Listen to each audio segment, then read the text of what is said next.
Hi guys, please settle down and close your eyes. Online friends, please type yes that you are with me. Offline friends, please, let's close our eyes. Bitya.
Thank you online friends and thank you classroom friends.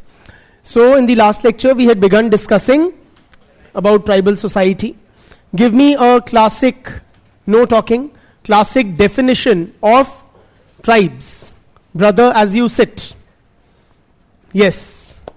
Define tribe. A classic definition of tribes. Sit down and yeah. Louder, please. Live in forests.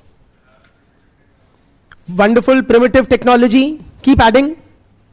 Yes, yes. Unique culture. Geographical seclusion. He did mention about it, वैसे. Egalitarian.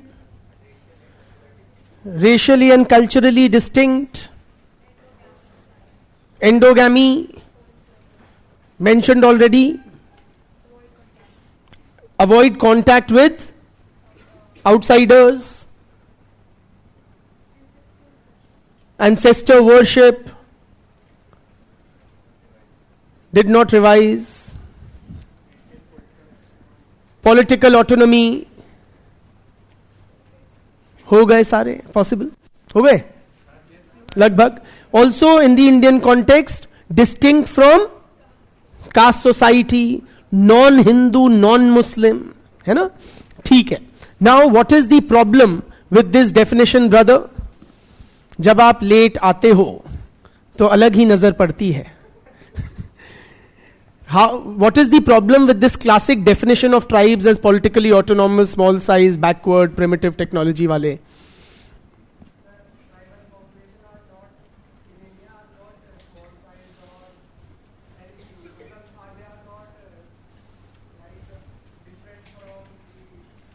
All right, so in India, but छोटे भी तो हैं. जरवा अंजे छोटे छोटे ही तो tribes हैं.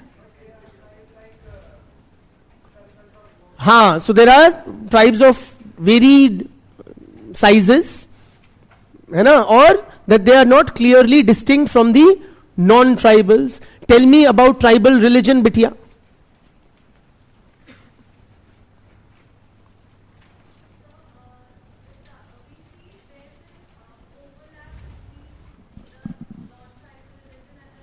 Overlap between the religious beliefs and practices of tribals and non-tribals. In what way do you, or why do you say that?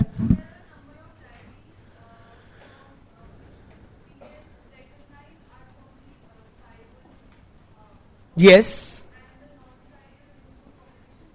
Non-tribal or in mainstream Hindu populations also worship many tribal deities, or many Hindu deities have tribal origins. Wonderful. Tell me about the relationship between tribe and caste, brother in black. Yes, जो अपने ही गाल सहला रहे हैं. Sorry? Relationship between tribe and caste.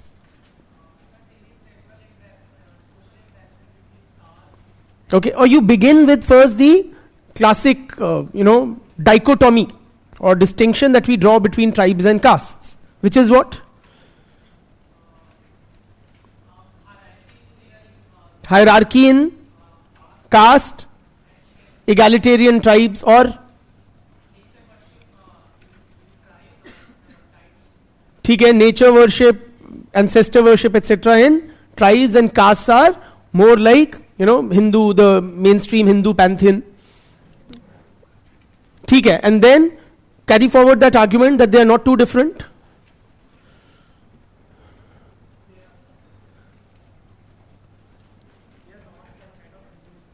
Sorry? I'm not asking you about the distinction between tribe and caste. Now I'm asking you to say they are not clearly distinct. Have you heard this concept of tribe-caste continuum? Explain that, and who gave this concept? Or who have used this concept? करो बेटे revise बिटिया. Tribe caste continuum की बात किसने की है? Tribe caste continuum. Continuum. Come on, guys. Bete, as you take off your mask, tell me who has used the concept of tribe caste continuum. Very good, Surjit. Singh ya Sinha ya Sinhalese? Sinha. Good. Surjit, Sinha. And Bitya.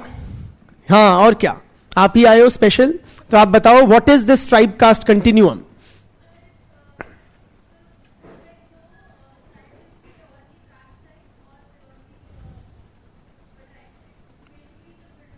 हाँ, many social groups will lie somewhere on a continuum between pure tribe type and pure caste type. Wonderful.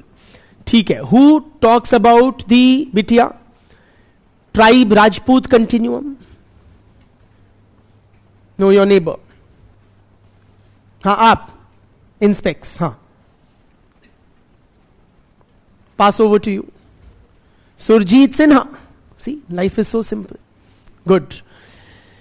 Then we discussed what? We discussed about the condition of tribals during the colonial period. What was it? अब सुनेंगे हम एक tribal की कहानी, एक tribal की जुबानी. The control over forest resources, what happened to it?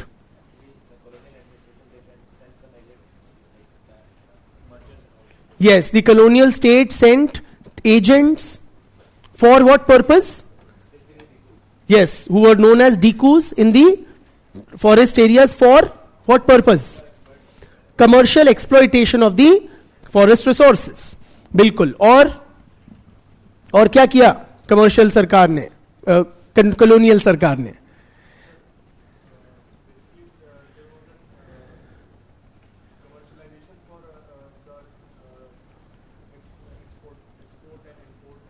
Commercialisation he has mention, है ना, डिकूज घुसा के. उसके अलावा what else?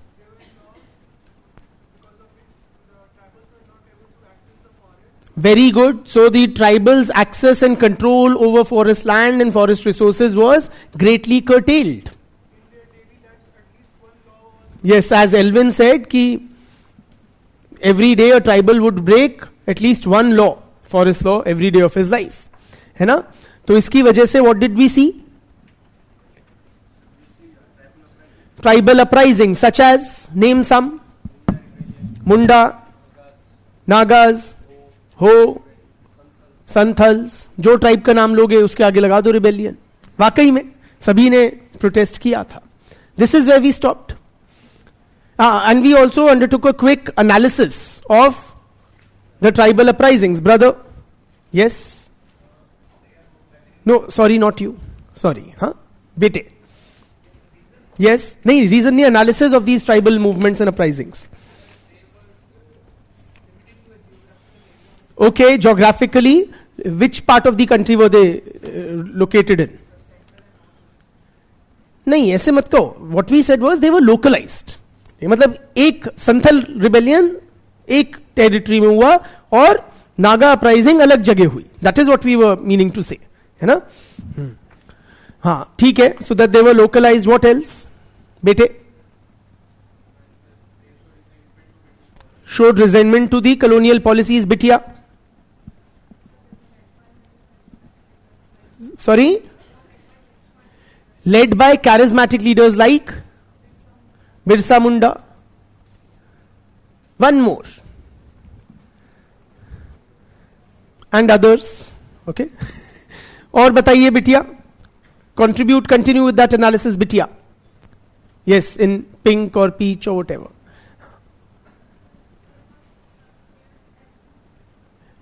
Yes. Yes, a shared ethnic identity and culture were the basis of tribal unity during these revolts. और बताओ बेटे. हाँ,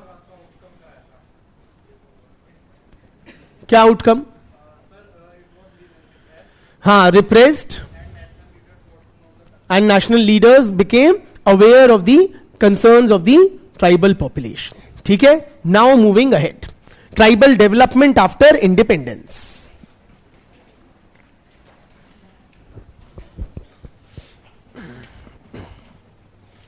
So friends, as already discussed in the last lecture, the national leadership, right, who were at the helm of affairs after independence, they were acutely aware of the various concerns and problems of Indian tribes. Consequently, there were heated debates and discussions in the Constituent Assembly and outside regarding the approach of the Indian state towards tribal development. कि Indian state को, independent India में Indian state को क्या approach लेनी चाहिए for tribal development. There was a lot of debate and discussion. There were 3 major approaches that were considered. 3 major approaches to tribal development.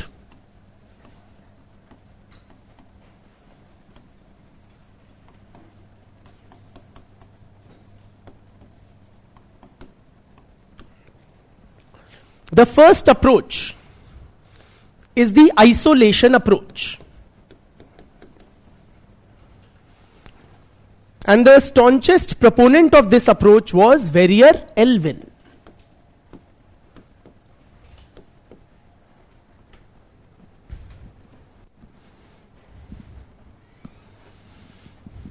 Do we know Elwin? What about him? हाँ, basically he advised the government of India or the NEFA administration, Northeast Frontier Agency, that was like the Northeast area. To that he was made an advisor by Nehru. He was very close to Nehru. What else do we know about him? He married a tribal, so he was a Gora who came to India as a missionary. Initially he was stationed in Pune, but he later shifted to central India to study tribes, stayed with them for a long time. He also married a tribal and divorced her. Okay, and he produced very detailed monographs on various tribes, talking about various aspects of their lives. And he also took up Indian citizenship. After India's independence, he was a Gandhian also at one point of time. So he was immensely, Gandhi in fact said that he's like my son. Okay. So ye hai. Now what was this isolation approach? This isolation approach which Elwin championed basically advocated that the Indian state or the mainstream society should not interfere in the affairs of the tribes.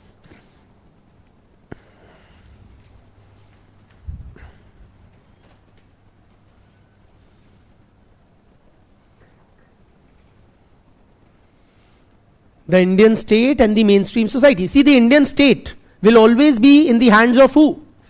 The non-tribals, because tribals are a numerical minority, right? So the Indian state will always be in the hands of non-tribals. So the non-tribal, जो Indian state है या mainstream society है, they should not interfere too much in the affairs of the tribals. क्यों? Because his primary concern was, Elvin's concern was, that tribal culture must be preserved. Tribal culture must be preserved.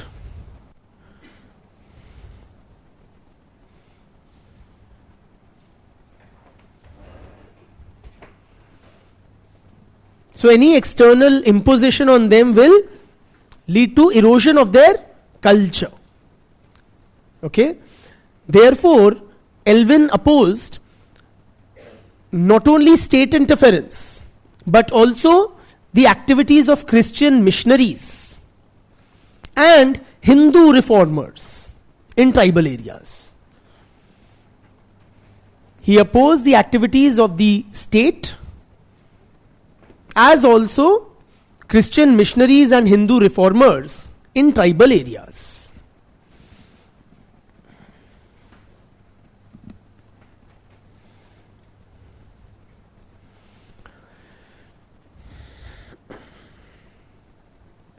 So, a non-tribal alien culture should not be imposed on the tribal people.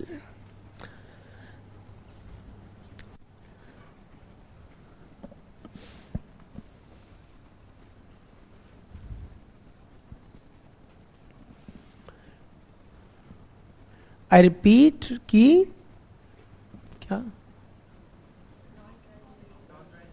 हाँ, the culture of the non-tribals should not be imposed on the tribals.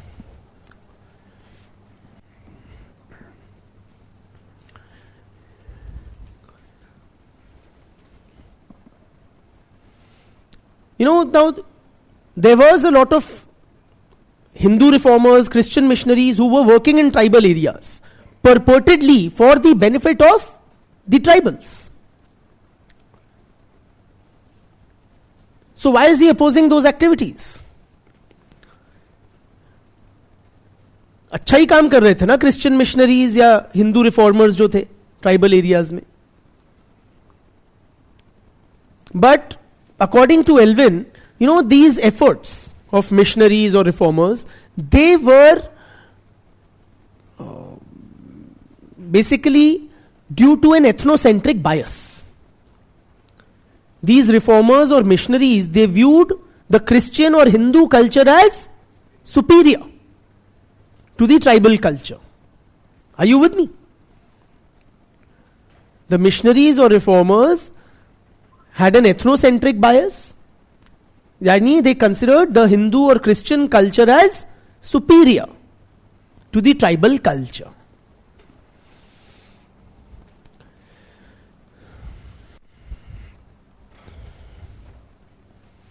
So they saw tribals as less developed, or at a, you know, at an earlier stage of social evolution. एक evolutionary approach रखते थे अपने दिमाग में missionaries वगैरह, and they saw tribals at a lower stage or earlier stage of societal evolution.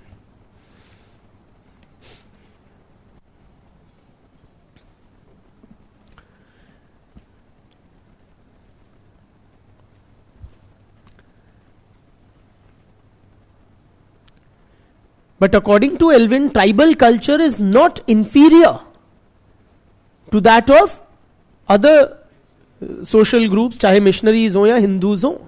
It is only a different culture. It is not an inferior culture.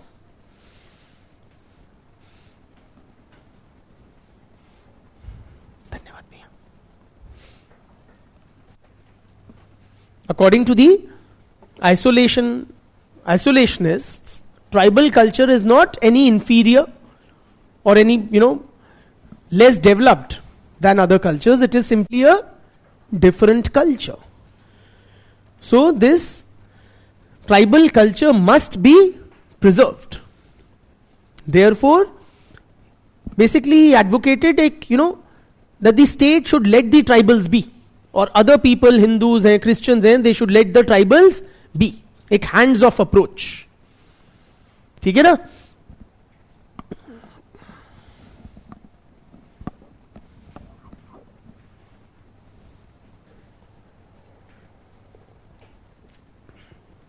The state or other sections of the society should not interfere in tribal affairs or impose their own culture on the tribals, viewing the tribal culture as any inferior to theirs.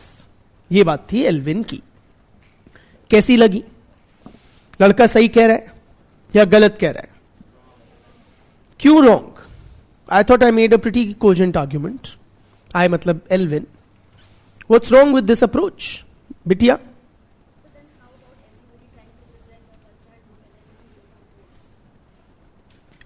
That's a very dangerous argument to make. She's saying, what about then, how about if everybody tries to preserve their own culture, instead of adhering to some sort of a uniform code? भैया India में जो template है वो uniformity का नहीं है. It is about respecting, even celebrating cultural diversity. Cultural pluralism is considered one of the defining features of our society. और आप ऐसे समाज में यूनिफॉर्मिटी इंपोज करने की बात कर रही हो बिटिया.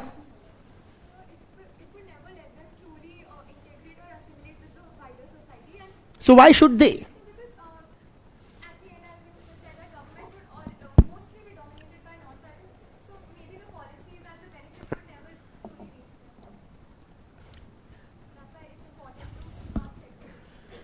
Okay, you're saying the policies, they will not be able to benefit from the government policies, brother?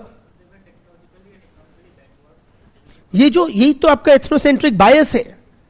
अपने हिंदू या क्रिश्चियन पॉइंट ऑफ व्यू से आप बोल रहे हो कि ये बैकवर्ड है.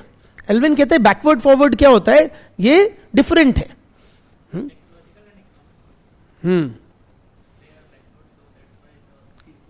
सो ई सेइंग बैकवर्ड तो है. मानो ना मानो बैकवर्ड तो है. So there is that extra effort needed to bring them at par with the others. Brother, good approach.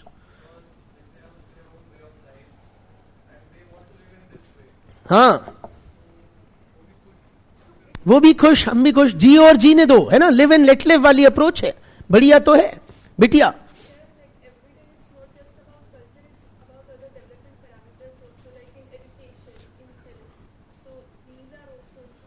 She is saying education और हेल्थ का क्या? You can't leave a fraction of the society on their own. Brother,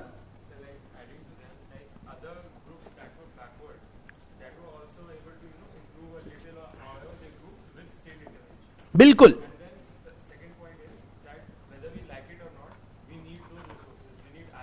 ओ, इनकी नजर है tribal areas में जो resources हैं उन पे, कि लाइक इट और नॉट नेशनल डेवलपमेंट के लिए हमें चाहिए तो है. बिजली ऐसे नहीं आएगी, कोयला चाहिएगा, कोयले पे ट्राइबल्स बैठे हैं तो हटाने तो पड़ेंगे, to put it bluntly.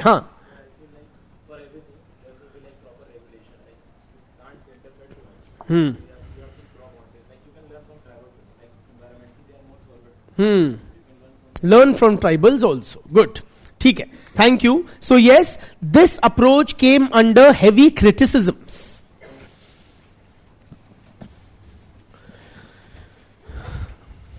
Such as from reformers and activists like Thakkar Bapa.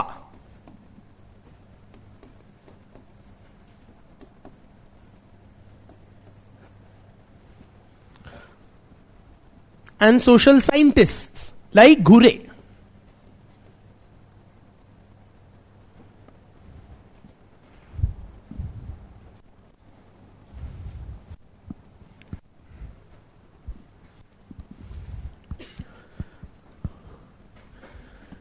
बापा क्या कहते हैं? Basically he says that, anthropologists like Elvin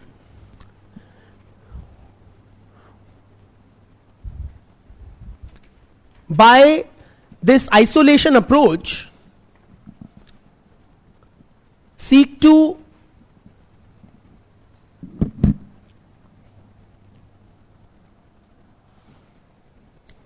romanticize the tribal way of life.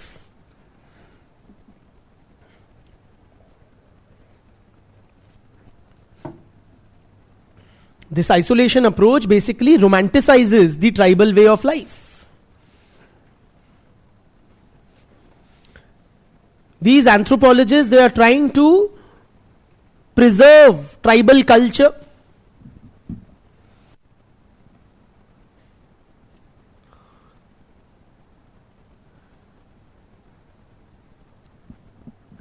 In its pristine form.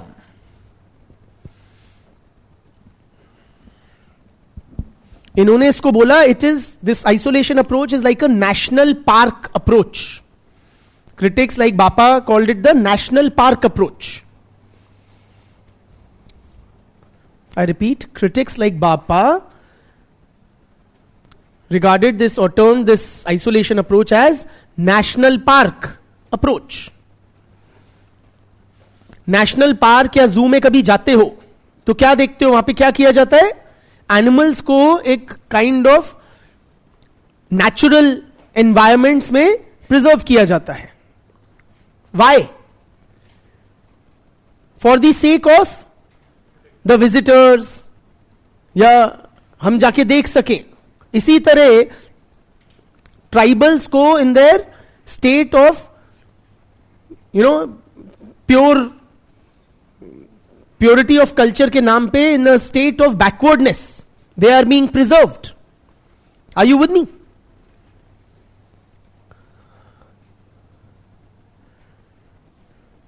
As if in a museum, as if they are museum specimens. आपको diversity चाहिए देश में दिखाने के लिए है, उसलिए आप कुछ समाज के वर्गों को पिछड़ा छोड़ दोगे, अनटच्ड बाय मॉडर्नाइजेशन छोड़ दोगे.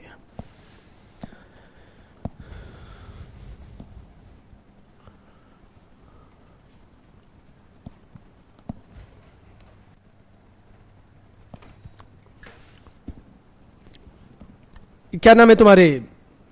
एल्विन ने किताब लिखी थी द एबोरिजिनल्स, ओके, जिसमें and in many of his other works also he had outlined this isolation approach, the aboriginals. This is a book by और a pamphlet by Elwin. Aboriginal शब्द का मीनिंग होता है the original inhabitants of a place, या जिनसे पहले before whom there was no other occupant of a land, the first occupants of a territory. They are referred to as aboriginals. This term is frequently used for tribes. ठीक है? This was the title of a book by Elwin in which he proposes this isolation approach, and other places also. In response to this, Ghure wrote a book titled The Aboriginals So Called and Their Future. ताना मारते हुए Alvin को लिखित में इन्होंने एक किताब लिखी, the aboriginal so called and their future.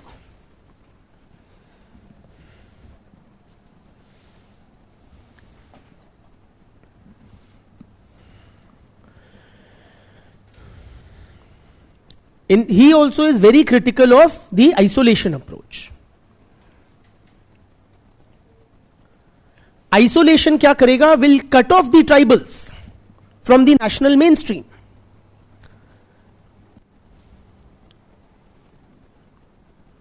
So it will be against national integration. हम क्या करना चाह रहे थे, या हमारे जो नेशनल लीडरशिप क्या करना चाह रही थी? They were trying to weld us into a nation. Yes or no? But isolation would cut off the tribals from the national mainstream.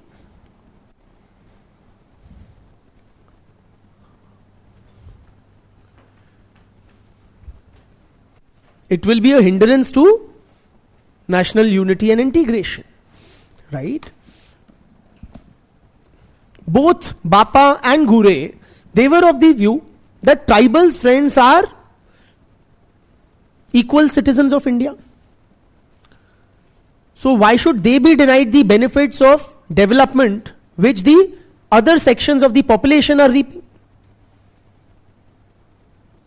अगर गांव गांव सरकार बिजली पहुंचा रही है, स्कूल खोल रही है, सड़क बना रही है, तो why should these benefits of modernity and development be deprived to the tribes? क्या उनको अधिकार नहीं है भारत की तरक्की में भागीदार होने का? है कि नहीं है?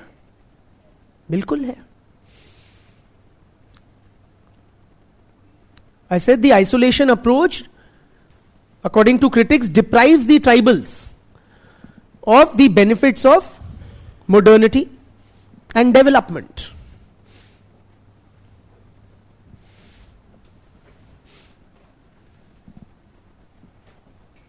The isolation approach deprives tribals of the benefits of or the fruits of modernity and development.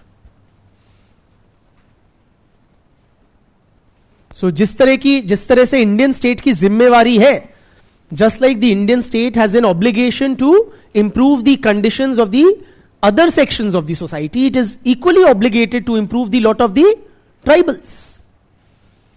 ठीक है ना? ये नहीं कि उनको तो अपनी प्रिस्टीन ग्लोरी में फॉर कल्चरल प्रिजर्वेशन अब छोड़ दो भूखा नंगा, right?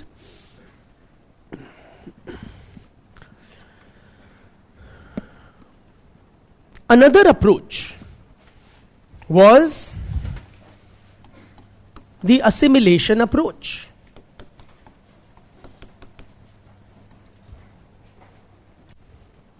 To tribal development. Before I come to assimilation, before you write it even, mat likho, I want to discuss, have we used the isolation approach since independence? We matlab the Indian state or in policy, public policy, have we used the isolation approach or not? Who are saying yes? Why, where, what do you see?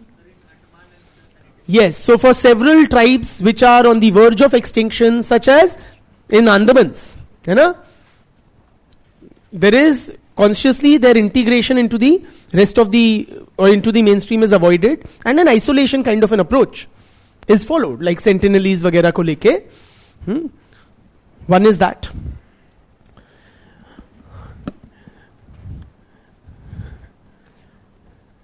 But it's not just these tribes which are on the verge of extinction.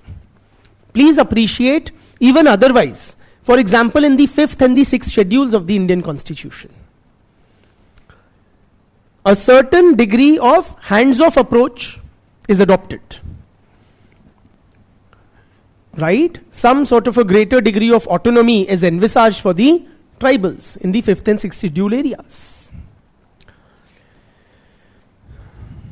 So ordinary laws passed by the state legislature will not automatically apply. है ना? ये सब है. In several places, tribal land cannot be purchased by non-tribals. There are restrictions on that as well. So all of these policy measures, they reek of this isolation approach. In some of the border areas inhabited by tribals, there are restrictions on entry or free movement, such as in Arunachal, you require an inner line permit to enter the border areas inhabited by the tribals. ठीक है? So कहीं ना कहीं झलक मिलती है of the isolation approach.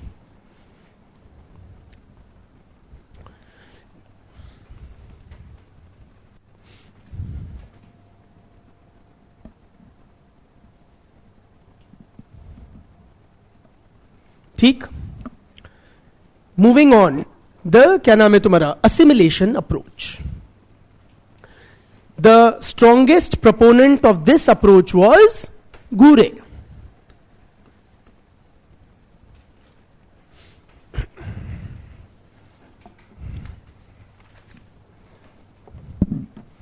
For Gure friends, tribals are who?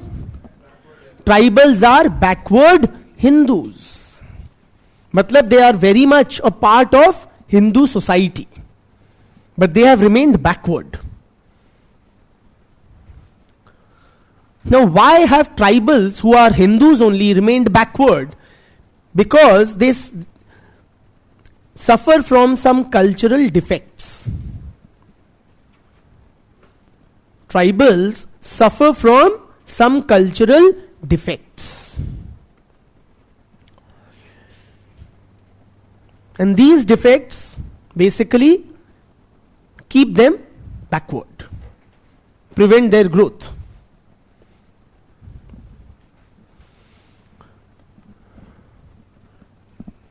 Tribals suffer from some cultural defects which keeps them backward. So if you want to ensure tribal development, what should be done? They have to be rid of these cultural defects.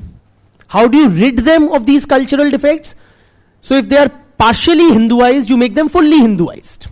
They should be fully absorbed or assimilated into the Hindu fold. To address these cultural defects, tribals should be fully absorbed or assimilated into the Hindu fold. In other words, they should give up this, these defects and become more like the other Hindus. ठीक? So once they are assimilated, then like the other Hindus, they will be also able to participate in development. क्या है ये cultural defects tribals में? Excessive consumption of alcohol, दारू पी के पड़े रहते हैं.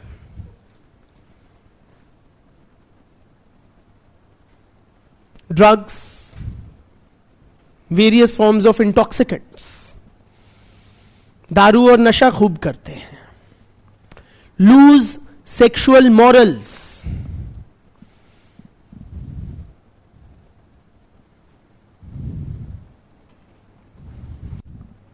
and sensual dancing.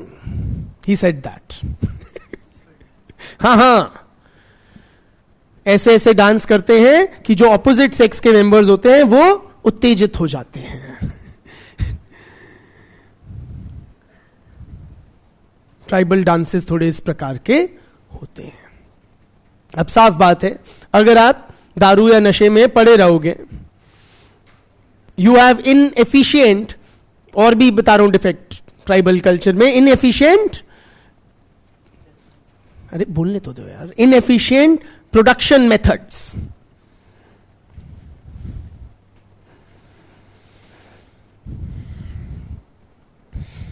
तो पॉइंट इज, अगर इनएफिशिएंट प्रोडक्शन मेथड्स इस्तेमाल करोगे, दारू शराब नशे में पड़े रहोगे, सेक्स में पड़े रहोगे, तो तरक्की कैसे होगी?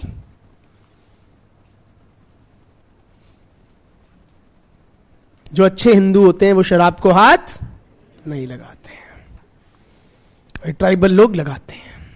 तो इनकी शराब छुड़वानी होगी, नशे की आदत छुड़वानी होगी, एक्सेसिव सेक्स की आदत छुड़वानी होगी, एफिशिएंट प्रोडक्शन टेक्निक्स सिखानी होंगी.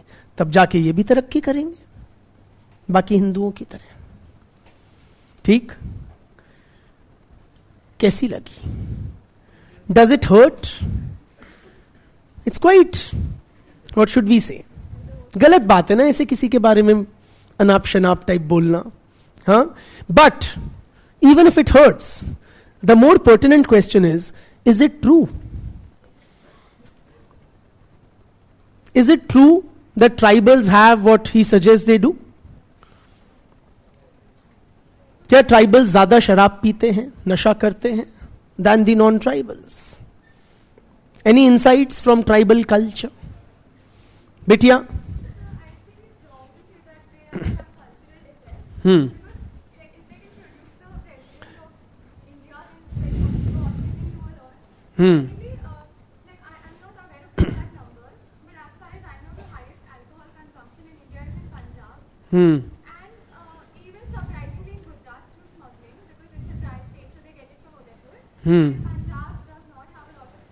It has no tribal population. So that means factually incorrect. ठीक है, she is saying Punjab has the maximum alcohol consumption and it has no tribals. हाँ brother. कल्चरल सोल्यूशन दिया गया है वो बेसिकली एक तरीके का हाँ बिल्कुल. जैसे कि सर वो Jews थे उस टाइम के Hindus की मतलब they were at epitome or something. Like it was a society. नहीं, Jews were never, very wrong analogy, sorry. No, I'm saying they were जो बताया गया है कि उनको हिंदू फोल्ड में absorb करने के बाद Hindu fold itself at the time of independence was riddled with social defects. It was very. अच्छा, he's saying what about the cultural defects like untouchability, sati pratha, ये वो हैं in Hinduism. तुम्हारा कोई बहुत ग्रेट कल्चर नहीं है हिंदुओं. हाँ ब्रदर.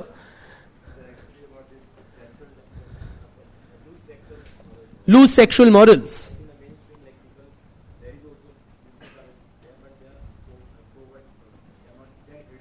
हाँ, तो ये हिंदू भी करते हैं, छुपा के करते हैं, ट्राइबल्स में खुल्लम खुल्ला करते हैं. तो कौन ज्यादा घटिया काम करता है, जो छुपा के लूज सेक्सुअल मॉरल्स होते हैं या जो खुल्लम खुल्ला. हाँ ठीक है. So guys, just some, let's investigate this. I like to give you some data from the national family health survey, the 5th recent 2019-20 odd NFHS 5 data. What does it say? Alcohol consumption by men, ठीक है, total population के लिए alcohol consumption by men. What percentage men in India consume alcohol? तुक्का मारो. 80, 65. The figure is 19. 19% of all men consume alcohol. For scheduled tribes, 33% men consume alcohol.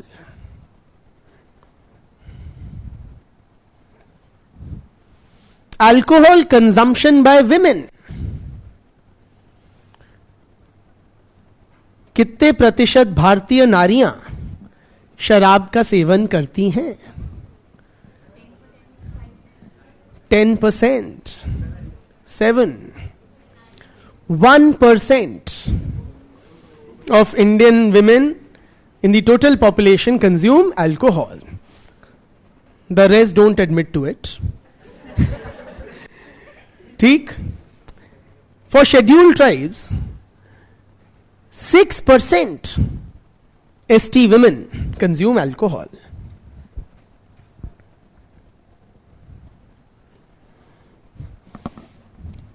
The only point I'm trying to make is perhaps there may be some grain of truth, okay, in what Guru is arguing, but this approach also came under very heavy criticism. What's wrong? Of course, this approach also stems from an ethnocentric bias, viewing Hindu, Brahmanical Hindu culture as superior to tribal culture. There is a clear ethnocentric bias evident in this approach. Yes or no? Not just that, friends, if this policy measure is adopted, what will it do? It will lead to cultural homogenization. India का जो सबसे celebrated aspect है वो क्या है? हमारी cultural diversity. That will be wiped out और flattened. Yes और नो? सबको एक समान बना दोगे आप, जो कभी भी भारत की नीति नहीं रही है. हमारे कल्चर में, हमारे कॉन्स्टिट्यूशनल स्कीम में, every which way we have always exhibited a respect for cultural diversity or pluralism. And this policy goes against that aspect. Right? Has this been adopted? Have we adopted the assimilation approach or not? Not as a, as an aspect of state policy. But yes, assimilation has taken place. Okay, organically or through, cultural contact. It has taken place. But not as a part of state policy. For example, the Oraon tribe of the Chota Nagpur plateau. Worship Hindu gods and goddesses.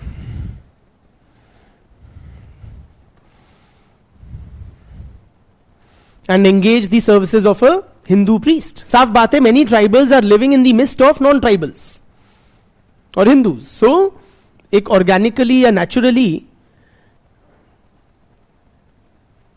हिंदुआइजेशन हो रहा है. इसी तरह थारूज and खासाज in the central Himalayas. These are central Himalayan tribes which are completely Hinduized. When we say central Himalayas, matlab Uttarakhand, Himachal region. Huh?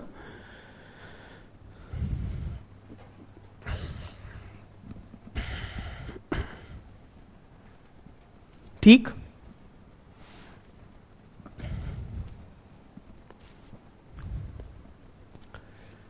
The third approach that was discussed was the integration approach. Integration approach.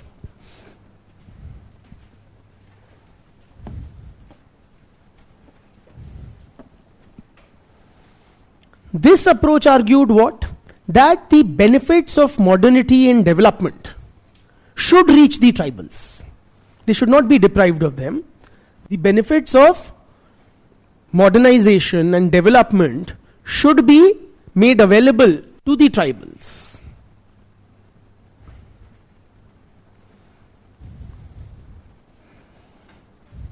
But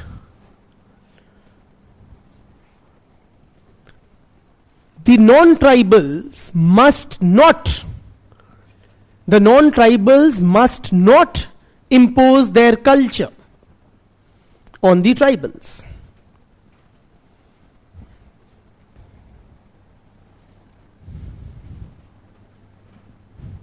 ठीक.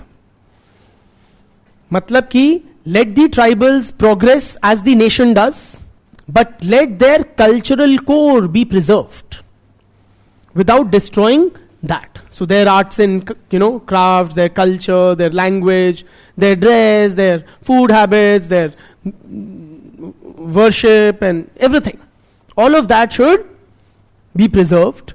Yet they should be offered, say, modern education, modern healthcare, road, railway network, bijli, sadak, pani, all of that. ठीक. And it was this approach that was adopted by the Indian state after independence.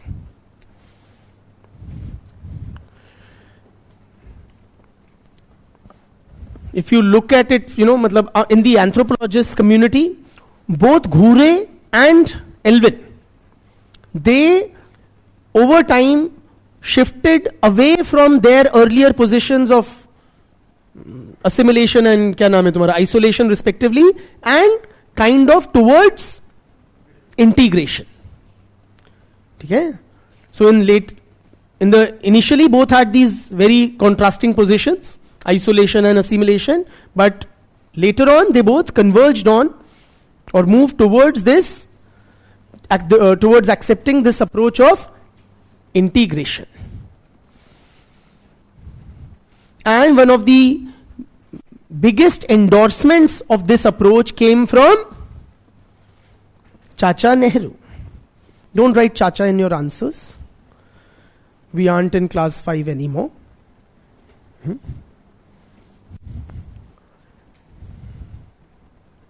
So one of the strongest proponents was Nehru.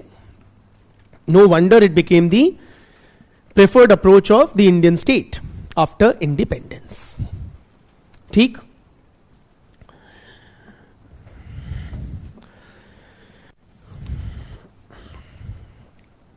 Oftentimes you get questions on these approaches to tribal development. Okay? There was a very raging Elvin Ghure debate back then between these two contrasting positions. The end result was both converged to the integration approach. Now, Nehru laid out the broad framework for this approach in what we call the tribal Panchsheel. Nehru laid down the 5 principles of tribal development that came to be known as tribal Panchsheel.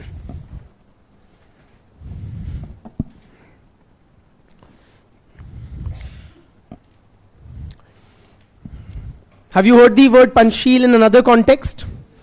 The 5 principles of Sino-Indian relations, peaceful coexistence वगैरह जो चले नहीं, नेहरू जी ऐसे ही खुश होते रहते थे वो कब्जा कर गए, खैर. But likewise he enunciated the 5 principles of tribal development, what we call the tribal Panchsheel. You don't need to write down the principles because they have been shared in the Telegram channel, right? So that we save time. I'm reading out and little bit explaining as is required. The first is that nothing should be imposed on the tribals. So the first is non-imposition.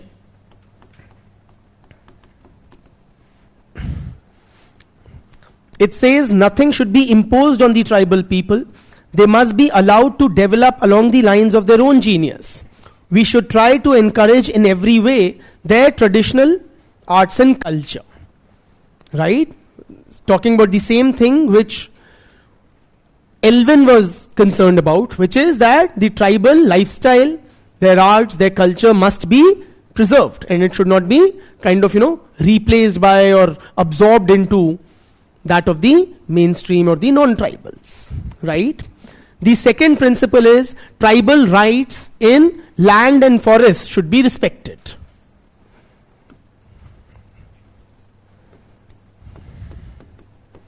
Respect the tribal rights over land and forests. Okay, which is self-explanatory. Now, because one of the key reasons for various tribal uprisings and rebellions during the colonial period was that they were being alienated from their lands. Their control, ownership, access to the forest lands and resources was being denied to them that they had traditionally enjoyed. So, the Indian state was particular, or Nehru was very particular, that their rights over the forest lands and resources must be respected.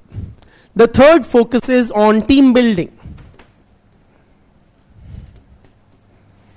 Team building in the sense, Nehru said that we should develop a cadre of trained persons within the tribal community. I'll read it out. Attempt must be made to train and build up a team of their own people to work of for the work of administration and development. In other words, we should try to develop a leadership that is educated, that is technically competent from within the tribal community. Right? ये Telegram group में share किए हुए हैं बेटे. Nehru also said that initially we may require to introduce some people from the outside. Why? Because tribals initially would lack. Initially they lack those skills. But you will need, say, engineers, doctors, teachers, architects, and the works for carrying out developmental activities. But they should not be, permanently there. They should be required only in the initial phases, and over time we should develop educated leadership within the tribal community who will then guide the developmental efforts in tribal areas. ठीक? Fourthly, Nehru said कि over administration in these areas must be avoided.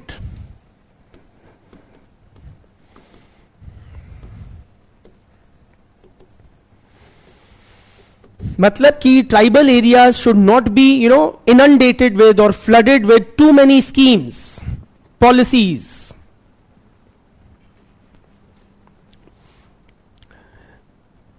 Why? It will, unnecessarily make development more complex.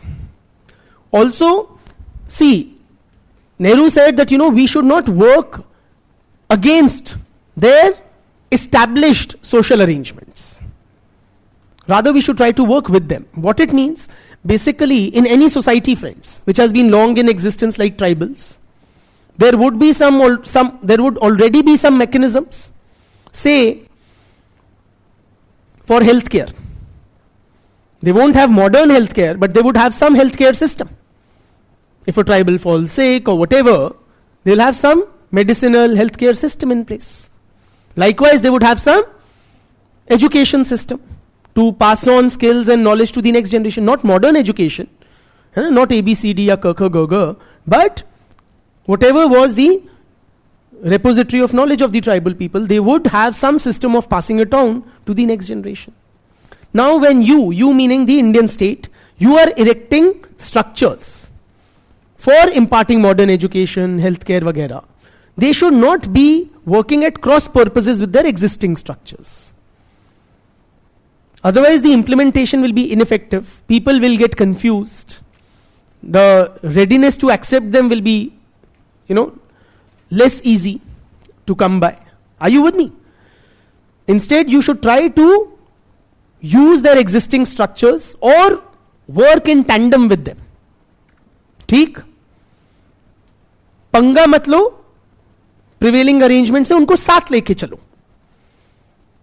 Clear?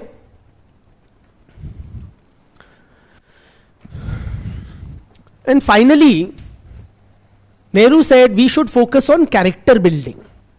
He said results should be judged not by statistics or looking at the money spent, but by assessing the quality of human character which has been developed. So in public administration, there is a tendency to quantify, excessively quantify everything. How do you gauge anything? You find out the numbers, कितना पैसा खर्च हुआ, कितना literacy rate बढ़ा, and so on and so forth. But he said that may not be the best approach. We should also try to equally focus on the kind of character that we have been able to cultivate in the tribal people. ठीक? These are the 5 principles of tribal development or the tribal Panchil enunciated by Chacha Nehru.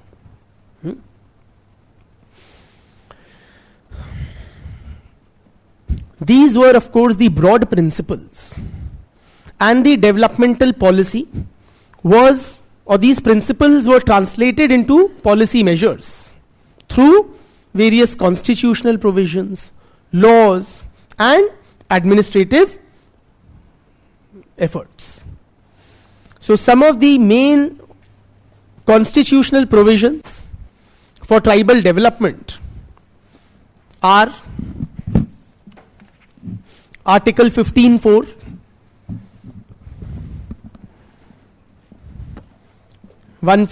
Article 15 clause 4, ऐसे ना?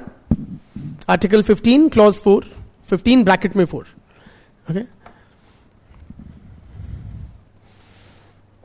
Which says what? That the state can make any special provisions for the advancement of socially and educationally backward classes of citizens or for SCs and STs.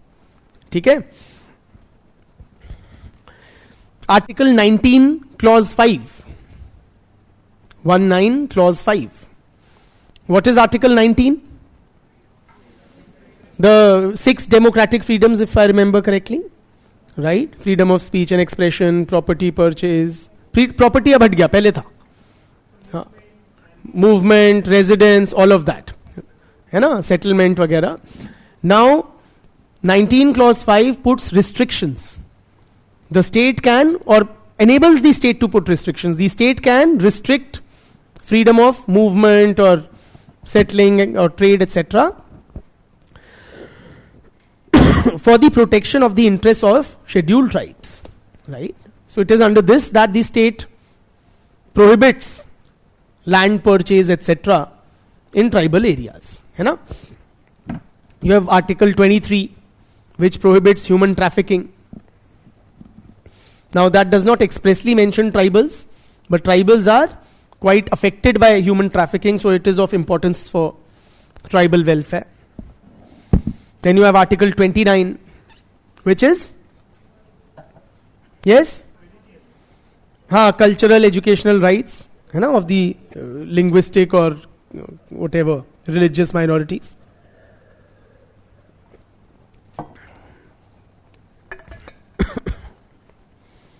Then you have provisions like reservations for scheduled tribes in administration, in legislature,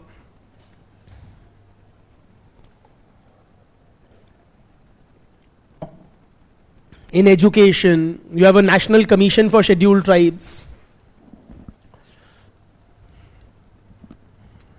Numerous such provisions.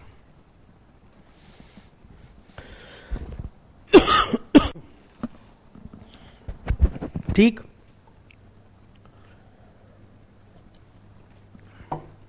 There were also several committees to look at the status of scheduled tribes that were established. One of them was the Shiluau Committee. Shiluau Committee.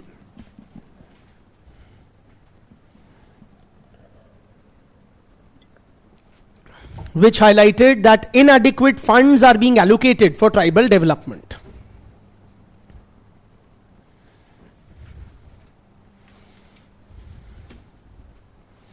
Inadequate funds are being allocated for tribal development.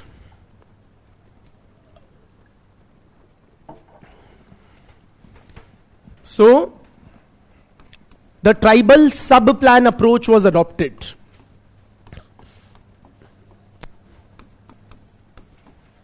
Tribal sub-plan approach was adopted.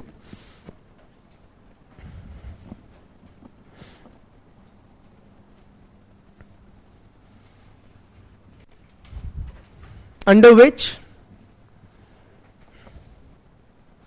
funds were to be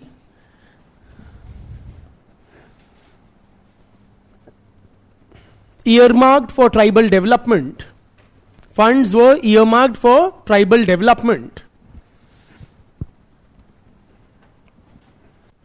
in proportion to their share of the population.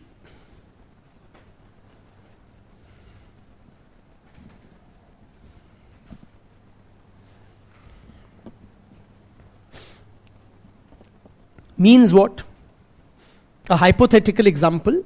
Say, Shiluau pointed out that not enough money is being kept aside for to be spent on tribals.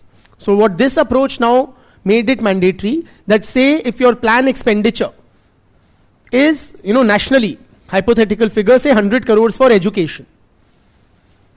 Then, if nationally tribals are 7.5% of India's population, then out of 100 crores, 7.5 crores will be spent on tribal education.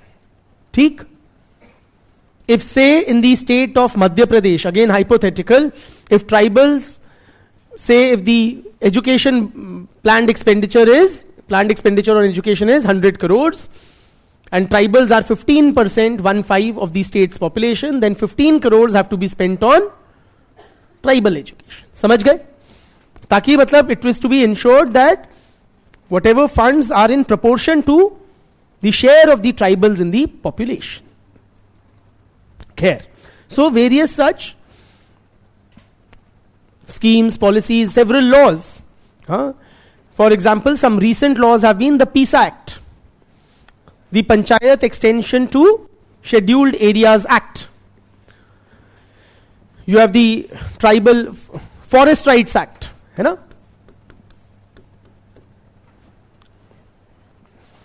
PISA Act, Forest Rights Act. These are some of the relatively recent acts to address the needs of the tribals. चलिए, नतीजा. What is our analysis of these tribal developmental efforts? Or for more than 7 decades now, the Indian state has followed this policy of tribal development. कैसी रही? How has it been?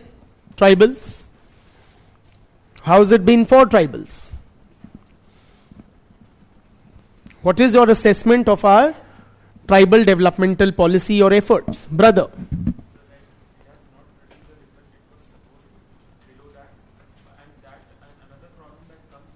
That's too broad a comment, so narrow it down. Say something more specific. He's saying it has not produced the results it should have or it intended to. But in what more specific?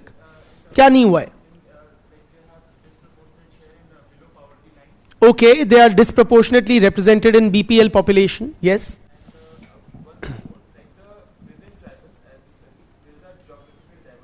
Yes.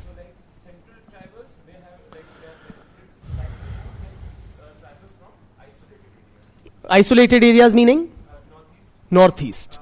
So tribals of central India, he's saying, have benefited relatively more than the tribals in the northeastern part of the country. ठीक है, कोई बात नहीं, good. और बताइए, brother.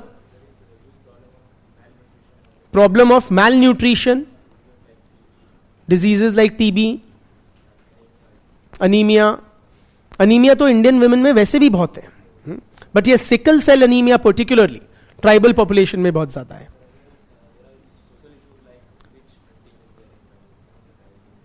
He's saying some tribals also have social evils like witch hunting. तो उसमें मेरी क्या गलती है? मेरी मतलब स्टेट पॉलिसी की.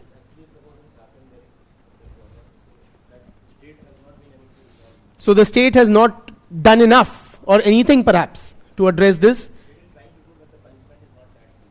Acha. So the state measures to eradicate this practice of witch hunting are ineffective.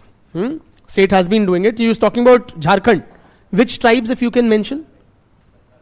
Santhals mein there is witch hunting. Bitya.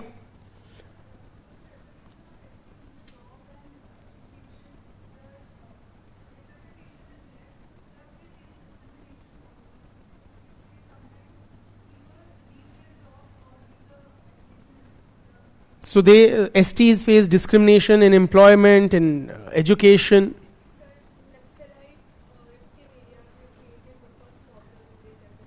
So Naxalism has affected tribal development. Very good.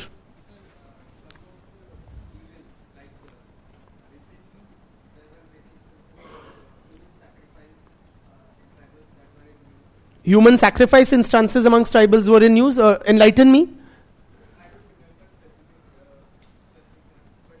Can anybody shed any light on this news he's mentioning? Human sacrifice instances. I'll come back to you. Yes, brother.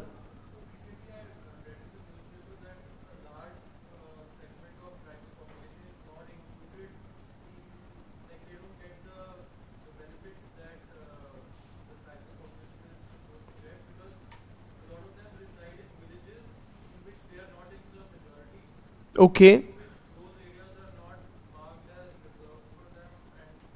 Acha, so tribals who are not in tribal dominated areas, they are not being able to benefit. Fine. Again, coming back to his question, or the point he had raised, which was about human sacrifice amongst tribals. Any news items?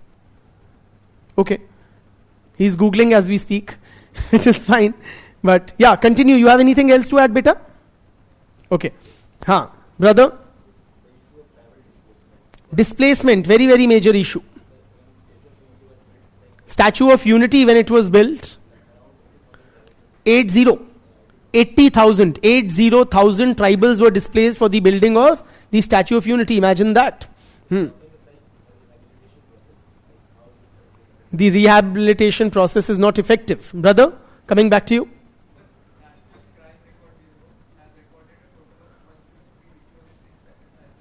Oh my God. Oh, for in several years, about 7 years, more than 100 ritual sacrifices. And were these all by tribals? Okay. That's enlightening. ठीक है. और किसी को अच्छा, any personal experiences, knowledge, first-hand knowledge, if you belong to a tribal community, or how you've seen the face of your community or your region change, or if you have known or lived in a tribal area, even if you're a non-tribal, what have you observed? If you have friends, close friends, Bitya. I left the In Rajasthan, she's lived for 10 years. So, although I was a child at that time, but earlier the Meena community was not very empowered initially. But then I observed that 99% people in the RAS, RPS, administrative police service, are all from that community. So they have. So from being underdeveloped, they have become like over developed. The Meenas of Rajasthan in a span of 10-15 years, she's suggesting, or since her childhood till now. Secondly, now in their marriages, the practices they adopt are those of Rajputs. They adopt Rajput type practices in their marriages. Like what? So wearing a poshak. Poshak is a Rajput dress. Wearing a Rajput kind of a dress for the marriage ceremony. By the groom? The bride. By the bride. Okay. Brother? Bahraich district in Uttar Pradesh. There's a tribal group, you remember Tharu? Tharu? So, sir, what I observe is I've not seen much, but sir, the schemes don't percolate that much because of lack of like acts, like for example PDS cards होते नहीं होते. उनको खुद भी नहीं पता है कि उनके लिए PDS cards नहीं होते amongst the Tharu people. like तो उनके पास वो access नहीं है, वो percolation नहीं है. They are unable to access the numerous, public policy measures or schemes for tribal benefit. Empowering them to go get the benefits that ठीक है. Lack of possibly awareness, access, that's an issue. Brother? Concentration of power. क्या मतलब? PM Awas Yojana.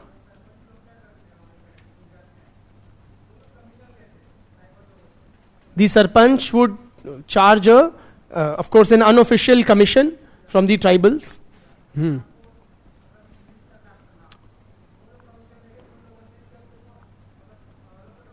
To get listed as a beneficiary in government schemes. कौन से tribals हैं वहां पे जो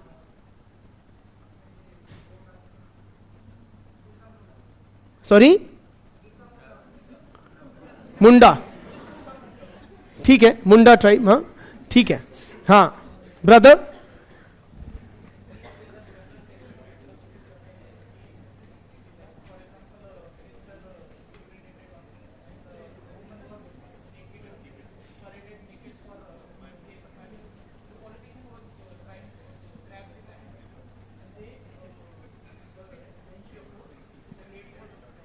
it was a tribal lady, he's saying, who was, we hear instances of atrocities, like some tribal lady was urinated upon by a minister. Is that what you said? A minister urinated on a tribal man? And another tribal woman was paraded naked. ये कहाँ की news है? MP में, हाँ? MP में. बिटिया?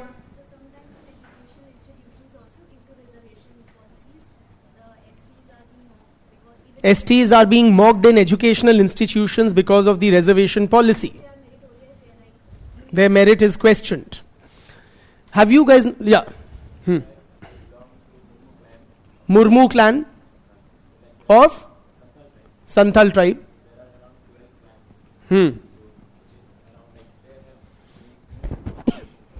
They have unique? Okay, they have distinctive occupations, each of these clans. Murmus are the priestly class.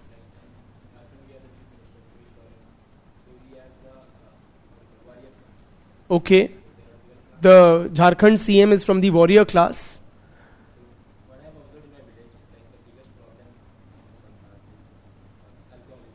Alcoholism is a problem amongst in the Santhal community.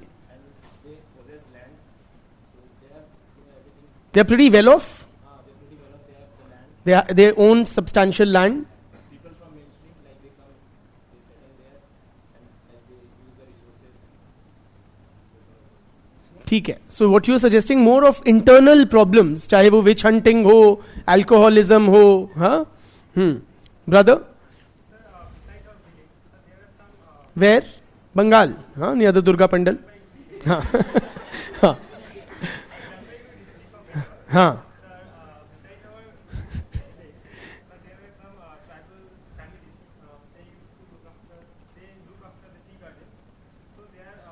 Was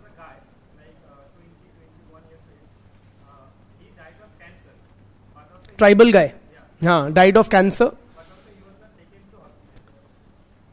Okay, so he did not get adequate medical attention timely.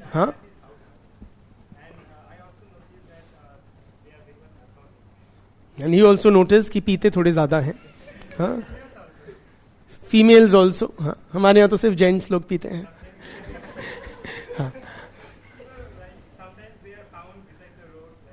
अच्छा, you will find them in an inebriated state.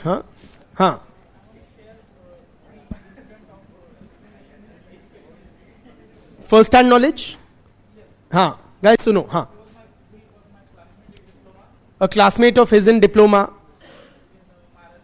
Maharashtra.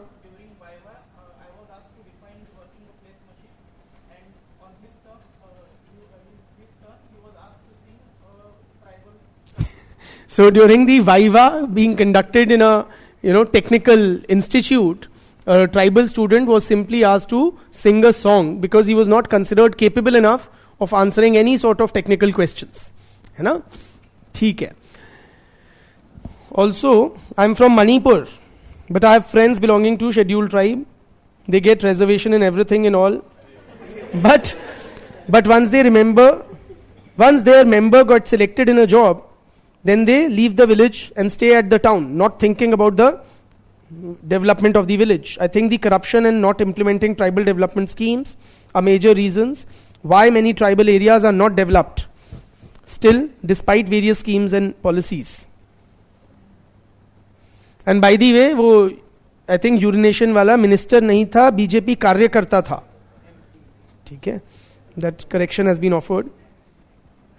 One thing you guys, or I definitely noticed, none of us had anything positive to say. This is what this subject does to you. It makes you very, very cynical and finding like faults. Khair, chaliye, let us now outline kind of a comprehensive analysis of the tribal development policy since independence. Ki hua kya hai? For sure, friends, huge amounts of money has been allocated and spent for tribal development by various successive central as well as state governments. खूब पैसा assign किया है, खर्चा किया है.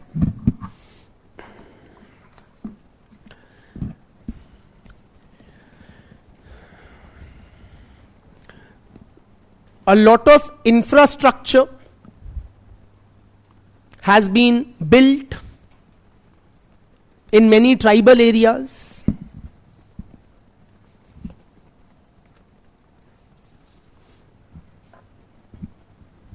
Whether it is schools, healthcare centers, electricity, roads, है कि नहीं है?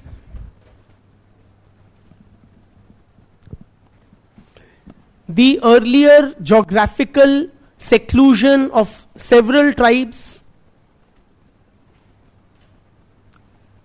has been ended.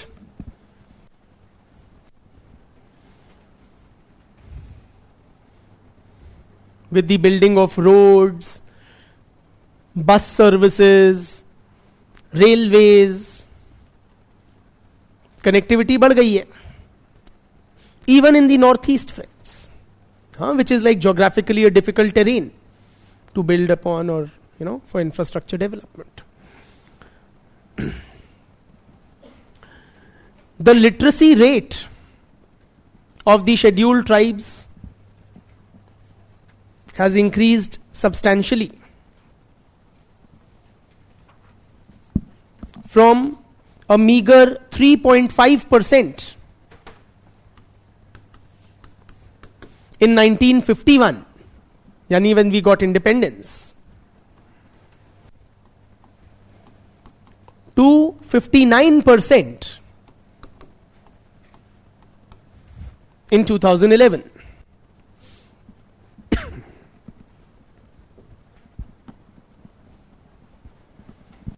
Significant improvement you see there. Consequently, an educated middle class has been created.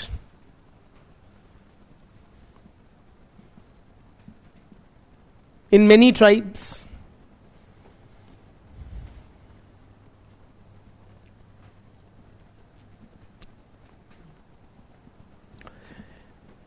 There has been an increase in the presence of tribals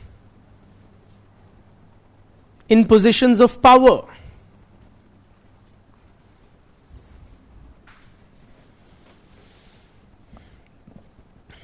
Increased presence of tribals in positions of power.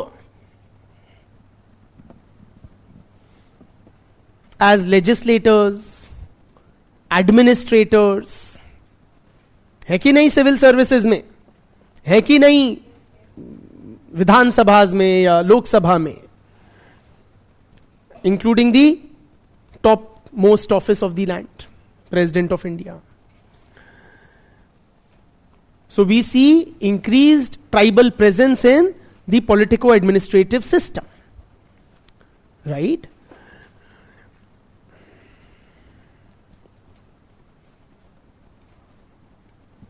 So ये नहीं है कि कुछ हुआ नहीं है. You fault finders. You क्या, we as a discipline are of such a nature. But जहां credit is due, we should give. Also, there has been a rise in the political consciousness. धन्यवाद भैया. Of various tribes.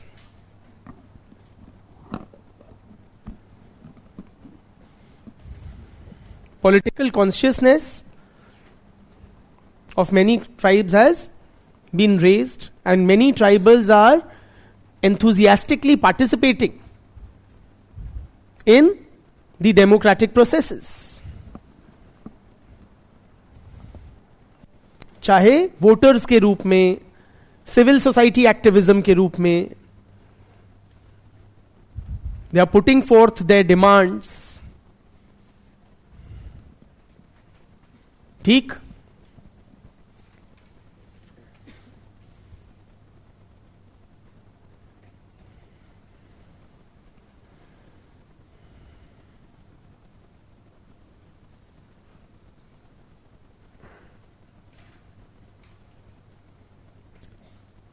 Many tribes have undergone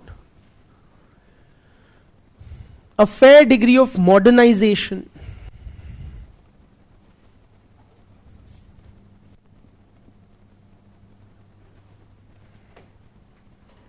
modern education imbibe कर ली, English सीख ली, बहुत सारी चीजें. ठीक.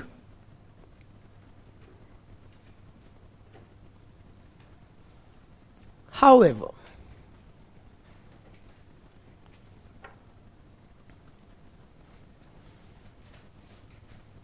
we recommence after a break.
Friends, let us continue. I'm being asked for a couple of clarifications by online students. What is this on the board? These are the literacy rates of tribals, and try stay with the class. The literacy rate of scheduled tribes in 1951 was 3.5%. In 2011, it was 59%. I did not get the point about the presence of tribals in positions of power. We had said that tribals have increasingly joined the politico-administrative machinery. You have many tribals in the legislatures, in Vidhan Sabhas, in Lok Sabha, in the village panchayats, in the local bodies, right, up to the president, and also in administrative positions as civil servants, चाहे all India civil services हो या state level civil services हो. That is what we had said. चलिए, moving on. However, है ना, मतलब now we are trying to take a more critical look at these developmental efforts. Now there are many there is a lot of unrest in the Indian tribal population, which is routinely reflected in the forms of protests and agitations. It's not just that only during the colonial period there were tribal protests and agitations. Even after independence, there have been numerous, which reflect tribal discontent and dissatisfaction with the prevailing social arrangements. So tribal discontent, friends, has been expressed in various forms. And I'm talking now after independence. We are not talking about British policies, etc. We are talking about independent India. For example, in the form of statehood demands.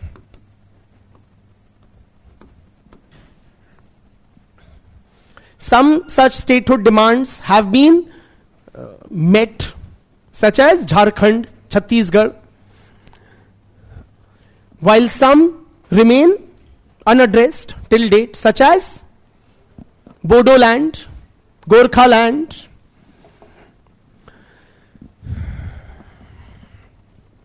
Dhanyavad bhaiya. There is also tribal discontent is reflected in the form of secessionist movements.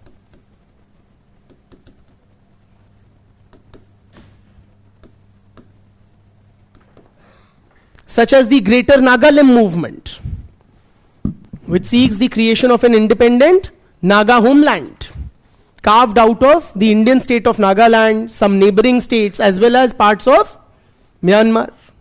ठीक है? It's called the Greater Nagaland movement. There have been protests, what are called the Sarna religion protests.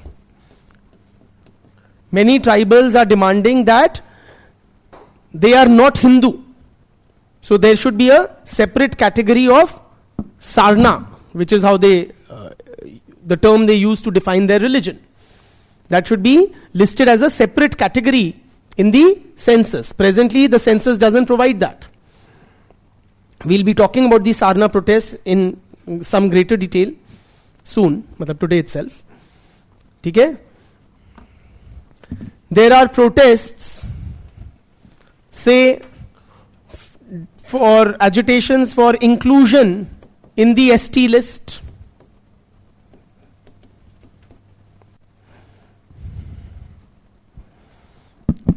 Several social groups demanding inclusion in the scheduled tribes list also launched agitations and protests. For example, there are several tribes in Assam who are presently demanding inclusion in the scheduled tribe list. Several tribes in Assam, such as Tai Ahom, I'm just giving you examples.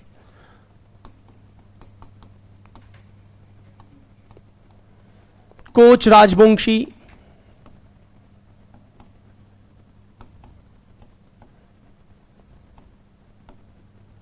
Chutia, several others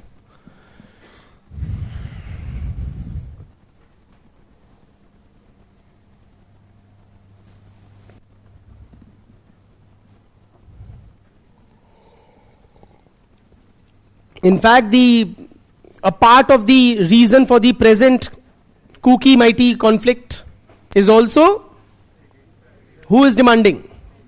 Yeah, Metis, their inclusion in the ST list is one of the points of confrontation. So you see protests for inclusion in the ST list and against. Protests against also.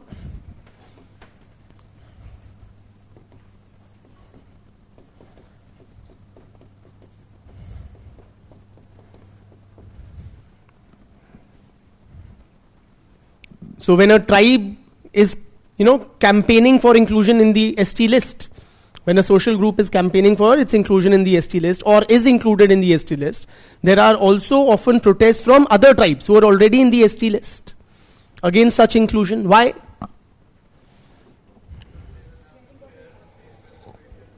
जो reservation pie है, that will get smaller, that will be, have to be shared. Now this new community which will be included, they might capture a large segment, particularly if they are not deserving or if they are already advanced. For example, the inclusion of the Pahadi community in the ST list is opposed by Bakarwals and Gujjar communities.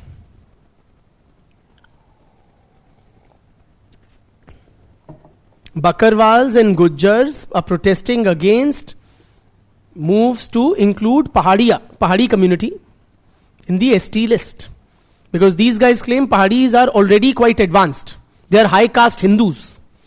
They are not tribals. They are not marginalized or oppressed. So if Pahadis get in the ST list, then they will basically capture, the reservation benefits.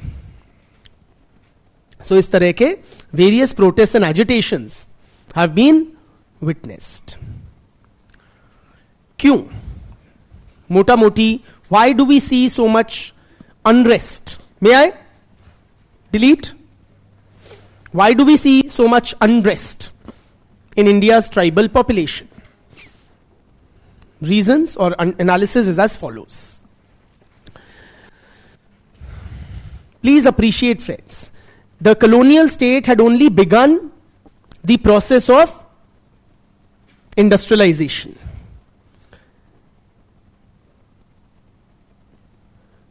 But the pace and scale of industrialization had only increased after independence.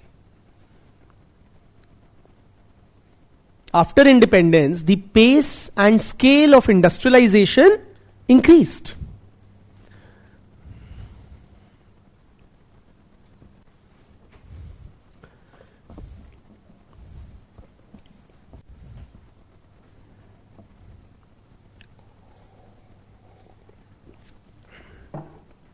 Simply, Nehru was committed to rapid and large-scale industrialization. So the Nehruvian state, Nehru personally was very invested in this cause, and the Nehruvian state, it embarked on this project. Nehru believed that big dams and modern factories, they will be the temples of modern India. So the Nehruvian state embarked upon this process of rapid and large-scale industrialization, which requires resources. So, because of industrialization,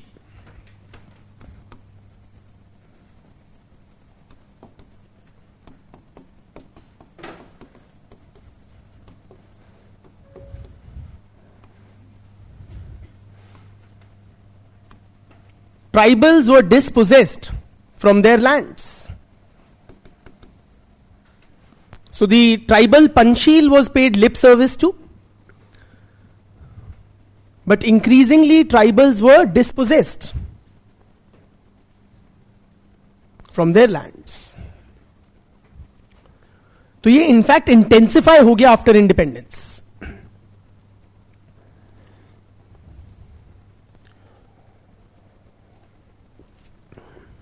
there was an expert group established by the government of India in the year 2000. Expert group was established in the year 2000 by the government of India.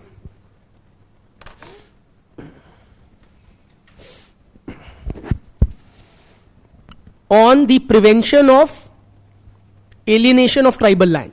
Expert group on prevention of alienation of tribal land.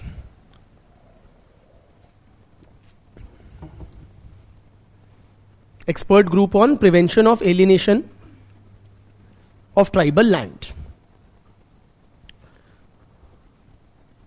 What this group suggested or found that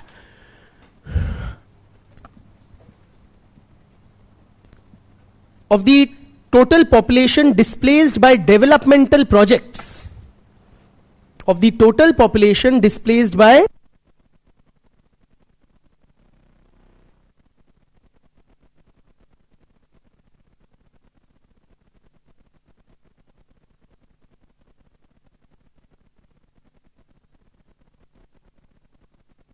I repeat, of the total population displaced by developmental projects,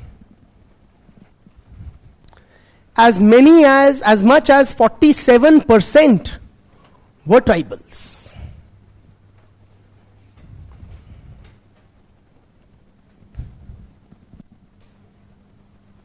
In other words, friends, tribals are disproportionately affected by or disproportionately displaced by developmental projects. They constitute only 8.5% of India's population. But amongst the displaced, they are almost half. Agar proportionately affect hote, displaced hote, तो they would have been about 7.5, 8.5, 10% in the displaced. But they are 47%. So clearly, the tribals are disproportionately being displaced due to developmental projects. Nehruvian state was very taken in, friends. Nehru personally oversaw the start of many large-scale dam building projects, and that was the era of national, laying down a foundation for national development, economic development, for which lot of large-size projects, such as big dams, multi-purpose hydroelectric power projects, steel plants, oil pipelines, and refineries, all of these were being laid down. And these projects would typically displace tens of thousands of persons. They would submerge, dam building, for instance, would submerge entire tribal villages, displace entire communities. This is what we call development-induced displacement. So tribals are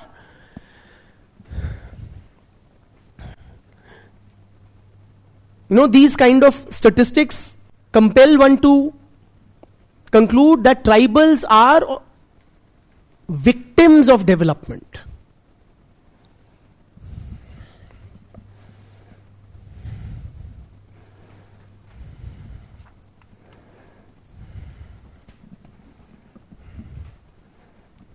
ठीक?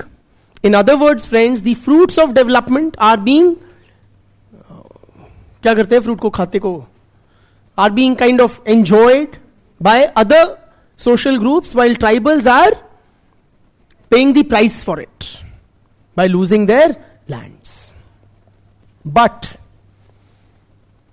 don't we have very elaborate, detailed rehabilitation and resettlement schemes and packages? Have you heard? Rehabilitation and resettlement policy. क्या है? Which is what? Say you are a tribal and I say I'm the Indian state, I am displacing you, taking your land for dam building. In return, I will give you land in return of land, plus I'll give you some cash component, plus I'll give you a job to one member of your family in the new project being set up. तो और क्या जान लोगे? If you already have elaborate rehab and resettlement packages, then it should not be a problem. जाओ भैया, ये पैसा पकड़ो, जमीन लो, नौकरी लो, खुश रहो, क्या दिक्कत है? Brother,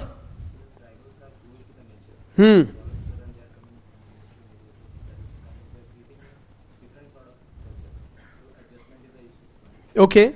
He's saying one problem would be adjustment.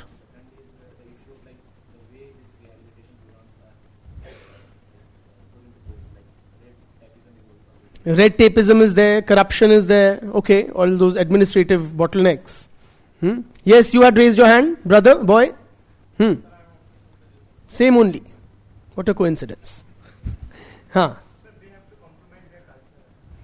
Apart from culture, but financially, isn't it like a good deal? The problem, friends, as Walter Fernandez has highlighted,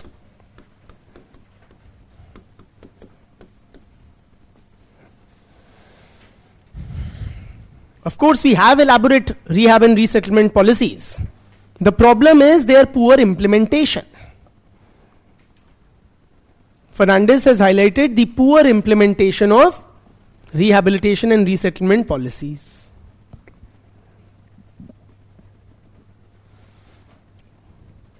Poor implementation matlab, friends, ek to yehi corruption वगैरह, but apart from that, not just that.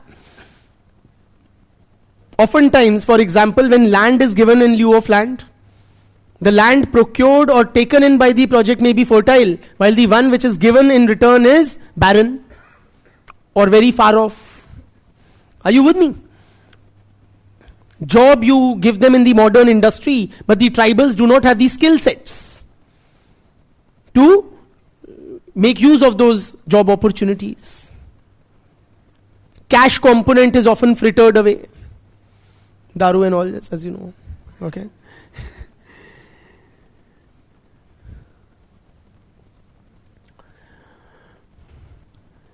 So poor implementation. दूसरी बात फर्नांडिस कहते हैं कि when these large scale projects are undertaken, there is no prior consultation with the affected communities. No prior consultation with the affected communities.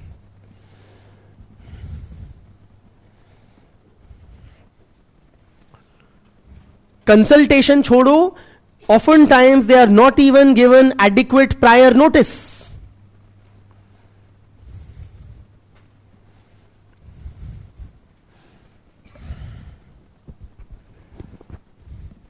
The decision-making process for these projects is highly centralized.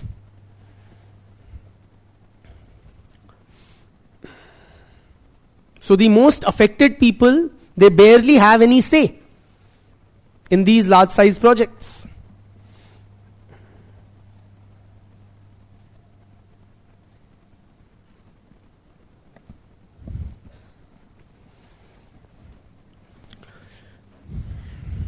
So, being, loss of land, it leads to, or it results in landlessness, unemployment, debt trap,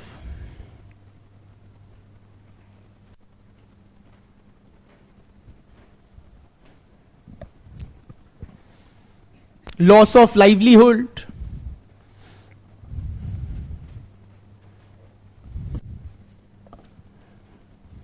ठीक है? But please appreciate, friends, it is not just about the economic loss.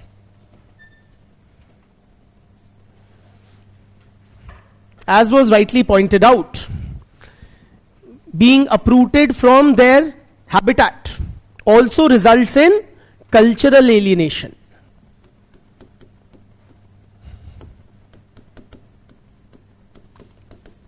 Please appreciate, friends, tribal life is very intimately connected to their natural surroundings. So when tribal communities are uprooted from those habitats, it not only is a loss of livelihood, but also a loss of culture.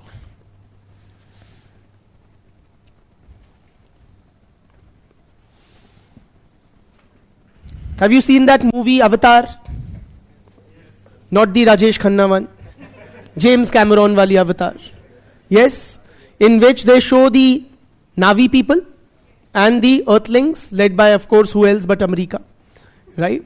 So that literally represents, or is symbolic of the clash between what are considered as more progressive civilization, modern civilization, and people who are more intimately connected to nature. So for this, kya naam tha tumhara? The Americans or Earthlings, the Navi planet was attractive because of its mineral wealth. Just like the state or corporate interests, they want to extract the natural resources from tribal areas. But for the Navi people, it was not just that they were living there. Their whole culture was intimately, integrally related to their habitat. आपने देखा उनका खान पान, उनका जो health system था. So if somebody would fall sick, they would, connect to the whatever trees and hold hands and get them back to life or something. Yes or no? उनके health system, उनके जो spirits of ancestors थे, deities थे, वो सब भी उसी environment में reside करते थे. उनका तो mode of transport भी वही था. उसी में पूंछ से पूंछ मिलाई और उड़ गए, है ना? So everything about I'm just suggesting that the tribal life is very intimately connected in every which way to the surroundings. So when they are thrown out of or dispossessed of those lands and that habitat, it also results in a loss of culture. ठीक है?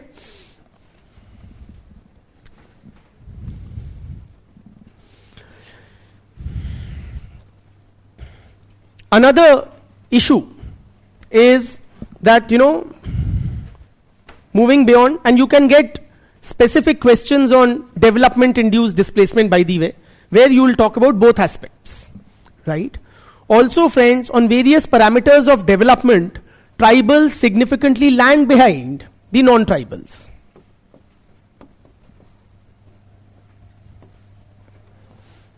On various parameters of development, tribals significantly lag behind non-tribals.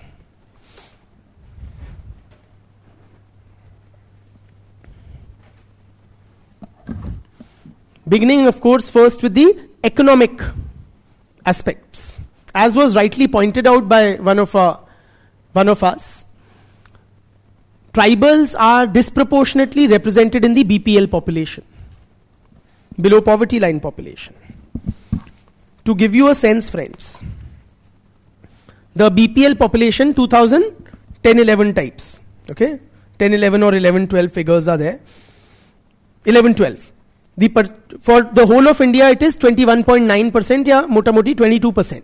Total India ka 22% of India's population was BPL 2011-12.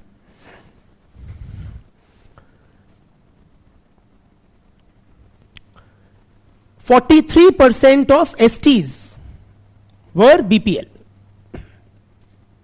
43% of the scheduled tribe population was below poverty line. Same time.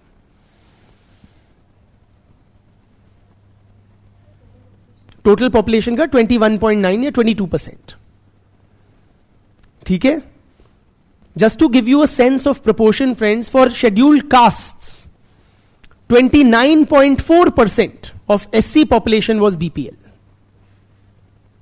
Matlab STs are worse off than scheduled castes also, and we had discussed at length the treatment of the scheduled castes. Yes. Likewise, the 2011 census captured, क्या नाम है तुम्हारा, asset ownership and access to basic amenities. All census do that. Okay. Basic amenities like tap water inside the home, drainage facility, drinking water, latrine. On all of these parameters of having ownership of car, scooter, वगैरह, all of these scheduled tribes were significantly lagging behind not just the total population, even scheduled castes.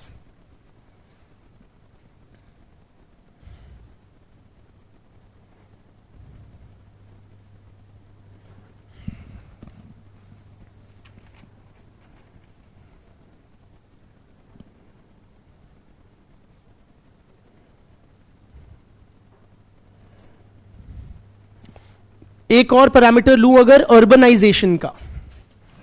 Urbanization is in general considered a sign of progress, or yes or no?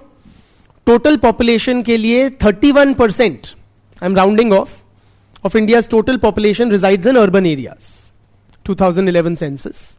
31% of India's total population resides in urban areas.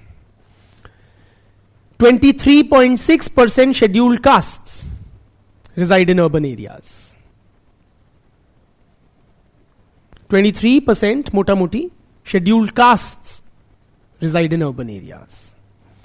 Only 10% scheduled tribes reside in urban areas. 10%. 31% for total population, only 10% scheduled tribe population resides in urban areas. ठीक.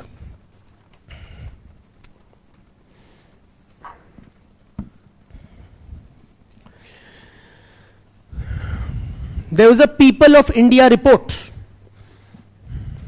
People of India report by the Anthropological Survey of India.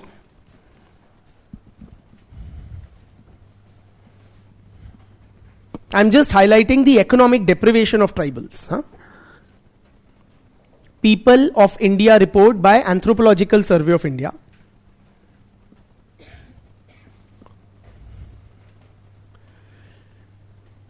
Pehle write down, then I will explain. People of India report points out that various traditional occupations of several tribes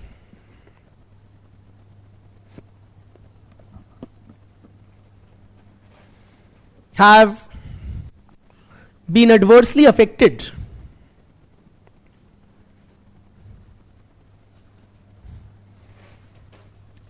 by the forces of modernization.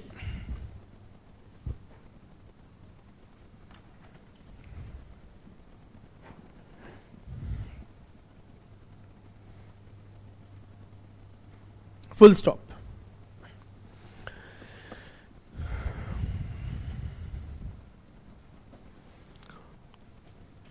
Urbanization and loss of forest cover,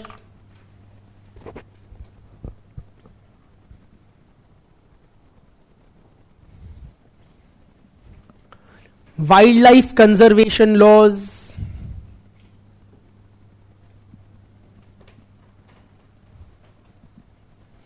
ban on hunting,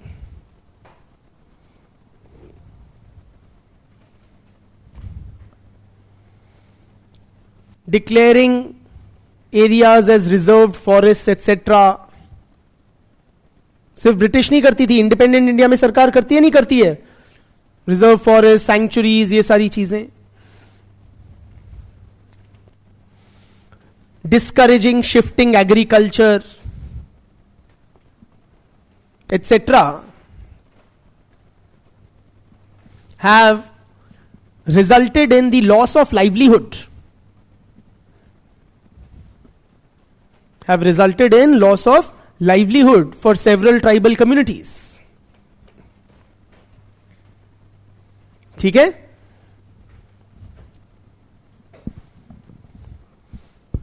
I'm just reading out some figures from the report. You need not note down. Do not need to note down. And just to give you a sense, so communities dependent on hunting and gathering have declined by 24%.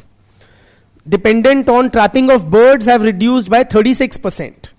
shifting cultivation declined by 18%, spinning declined by 25%, dyeing reduced by 33%. Dyeing मतलब not मरने वाला, tying and dyeing वाला, ठीक है? So various traditional tribal occupations have been adversely affected by modernization. ठीक है? Another issue, I'm just discussing not just discontent but overall tribal issues, ठीक है, is education system में.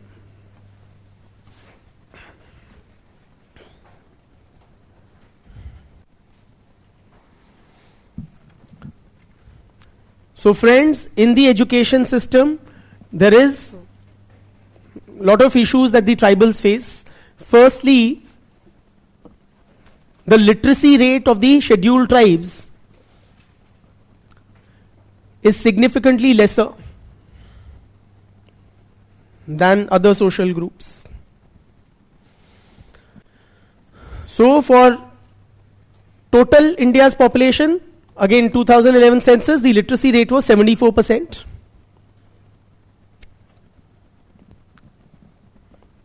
For scheduled castes,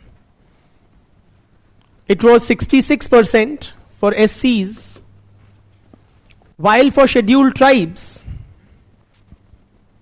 it was 59%.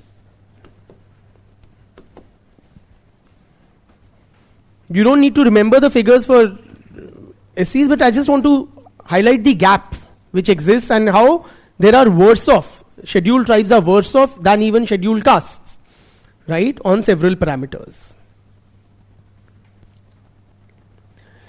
The Khaka committee report, you know Khaka, right? Virginius Khaka, Sarkari committee, has highlighted the various problems associated with tribal education.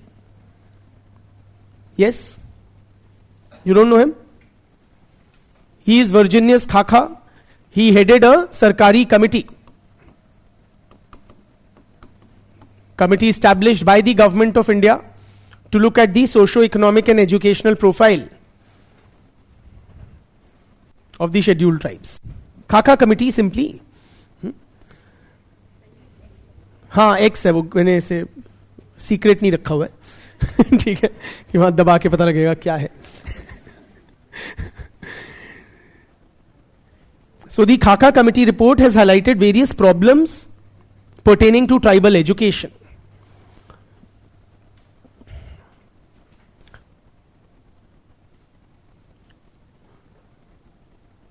So you have lack of teachers in schools in tribal areas. Have you any personal experience in tribal areas? Yes, you. Share anything, if you can, particularly pertaining to tribal education. The theory I'll share, you tell us the real thing. If you have any insights to share. There are several residential schools.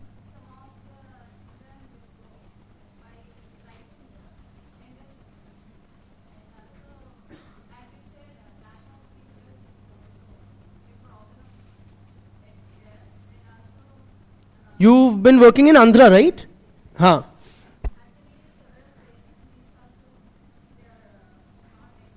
Like? So there won't be textbooks for children to study. Sanitary napkins won't be there. Food quality is an issue.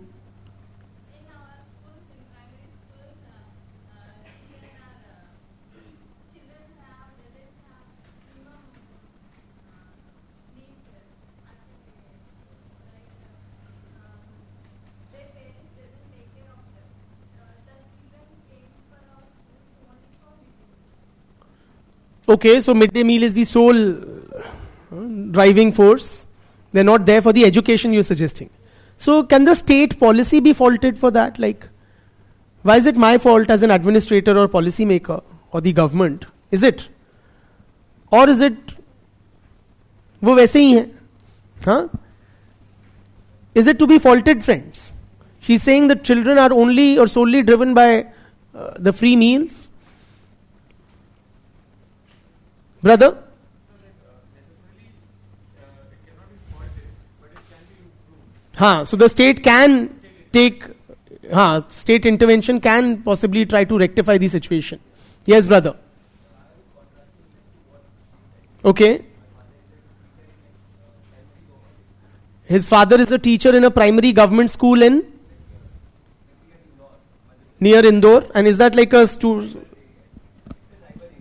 it's a tribal area,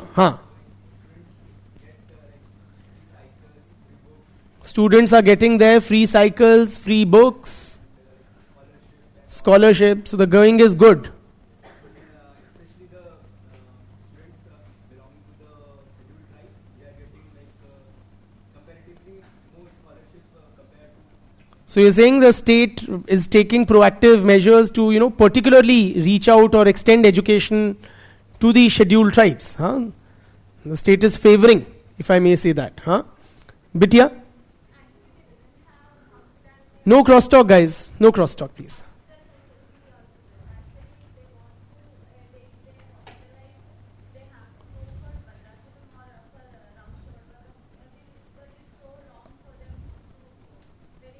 So you're suggesting that's a good thing, right? That they have hospital facilities also nearby. Acha, they are not there. Okay, they are far off. Only primary health centers are there, but proper hospital type facilities are not there. Brother? Eklavya model, और एकलव्य को क्या किया था गुरु द्रोणाचार्य ने? अंगूठा मांग लिया था ना. They are not functional. Sexual harassment in Kasturba Gandhi schools. Wonderful. Wonderful in the sense that's happening. ठीक है. So लिखिए, Khaka has identified various problems associated with tribal education, such as the lack of teachers, high teacher absenteeism, या तो होते नहीं है, होते हैं तो आते नहीं है, आते हैं तो पढ़ाते नहीं है. ठीक. The school curriculum is often alien to the tribal students. Meaning friends, उनके घर पे एकदम अलग माहौल है, अलग कल्चर है, स्कूल में एकदम अलग है. So what the learning environment at home is very different from the learning environment in the schools. So it's very alienating in that sense. Also, friends, there is a language barrier between the teachers and administration on the one hand and the tribal students on the other.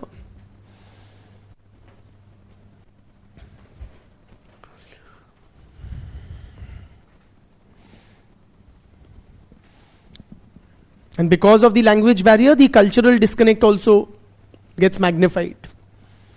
Oftentimes, friends, the teachers in tribal area schools are non-tribals.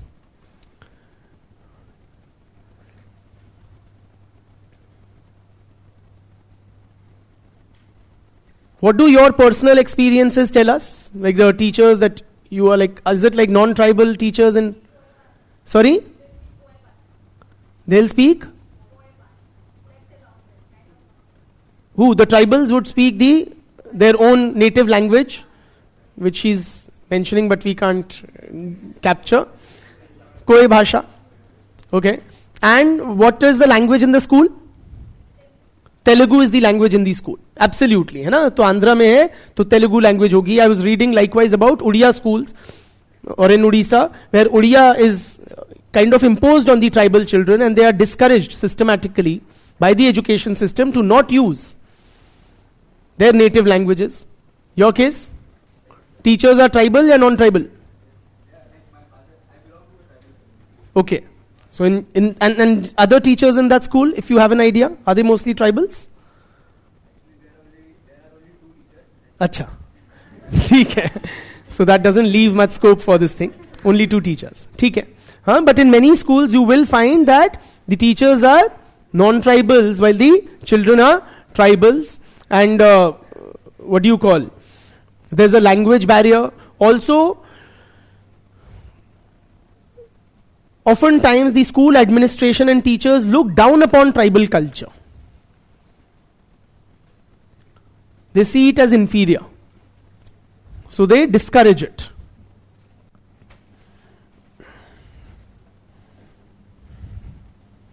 Tribal culture is considered as inferior. Tribal children are often considered as incapable by the school administration.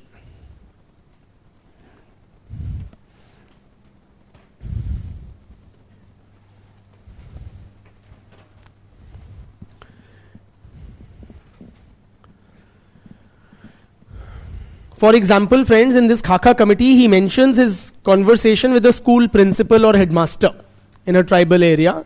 Okay, and the headmaster told the committee that all the children from a lot of classes, shayad once, first say 8th tak, all the children are taught together in a single class.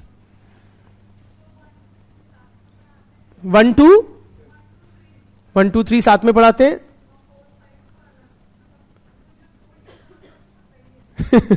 हाँ. So lot of classes, lot of academic levels, they would be clubbed together because the teachers see all tribal children, irrespective of age, as equally incapable. मैंने वो भी देखी अभी, 12th fail. Quite interesting. तो उसमें एक scene होता है, टीचर बच्चों को डांटता है, there is an exam. Okay, they are in a school in a village, and the teacher scolds them कि इस साल कोई चीटिंग नहीं होगी, सारे अपने पर्चे, बच्चे ना वो टीचर के सामने वो पर्चे फैला रहे होते हैं on the table for cheating. He says you guys are really stupid, last year I had permitted cheating, तब भी 70% more than that failed. So this year no teaching, no cheating, I will write the answer on the board and you copy it. Very interesting.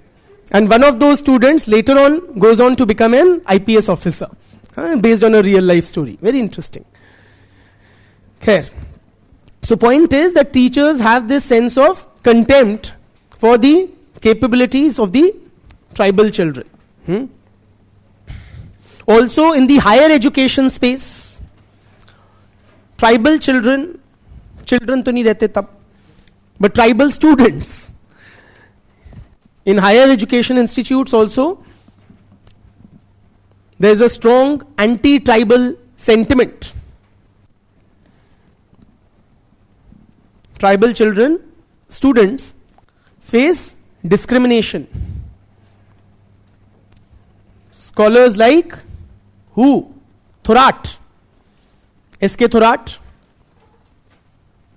who had identified in Ames also how SCs as well as STs face systemic discrimination. ठीक है, क्या नहीं समझ आया?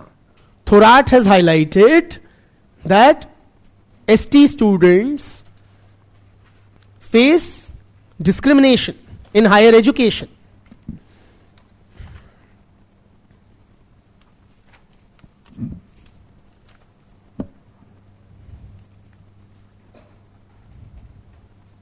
ठीक.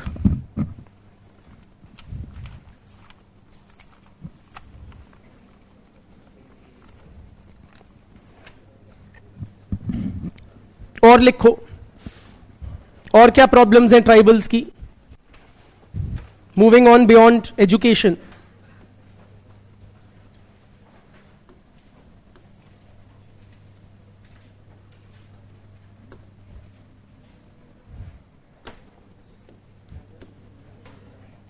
Health related, क्या नाम है तुम्हारा? खाखा. For many years, while teaching, I used to pronounce his name as Zagza. One of the students corrected me, ki sir, it's Khaka. Only then I got to know. Khair. So, Khaka committee has highlighted the health problems of the tribal community also. They are broadly of 3 types. Health problems of 3 types. पहली है those associated with underdevelopment. Those associated with underdevelopment. This would include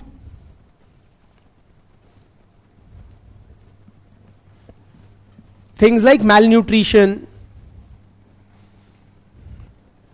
diseases due to lack of sanitation, TB type की चीजें जो हो जाती हैं. These are problems of health problems of underdevelopment.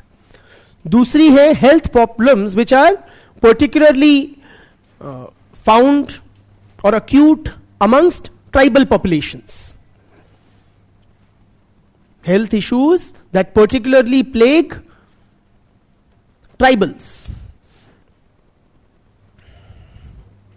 Sorry?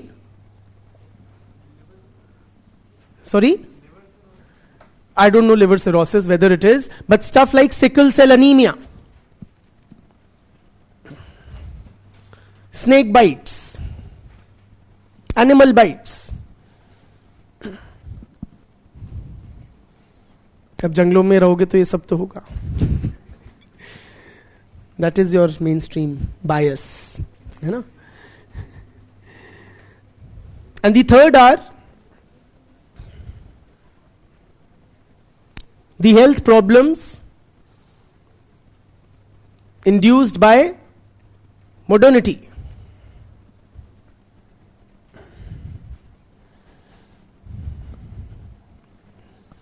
Such as hypertension, health issues due to excess consumption of tobacco, alcohol.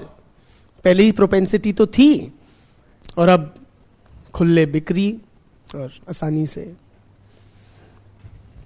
ठीक है. अगला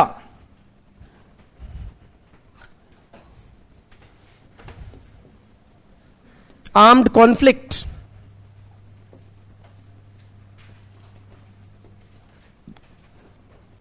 Armed conflict.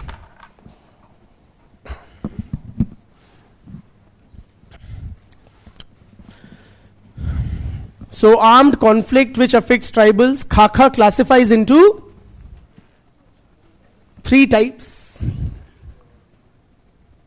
There are 3 types of armed conflicts affecting tribal populations,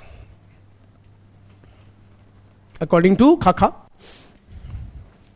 One is conflict between tribes. ठीक. Another is conflict between tribals and non-tribals.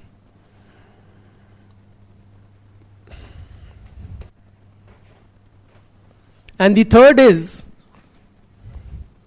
very good, conflict between tribals and the state. सब जानते हैं कि Indian state अत्याचारी है. Between the tribals and the state.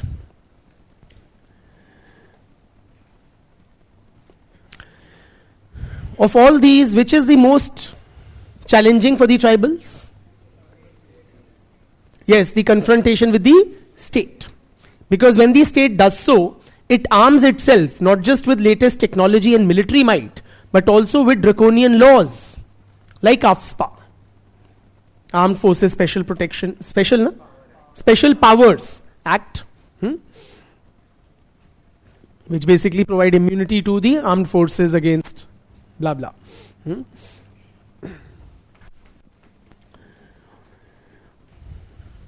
ठीक. अच्छा, another issue that we need to appreciate is how tribal problems are affected by globalization.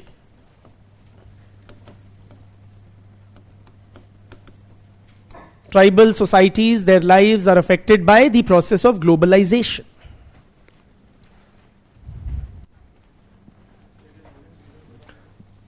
हाँ, मतलब globalization also accentuates discontent na, in certain ways. Let us see how. So with globalization, friends, we have seen the advent of multinational corporations.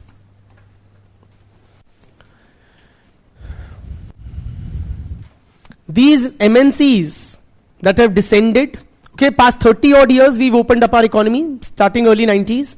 And you have seen these multinational corporations, these behemoths which have descended. Now,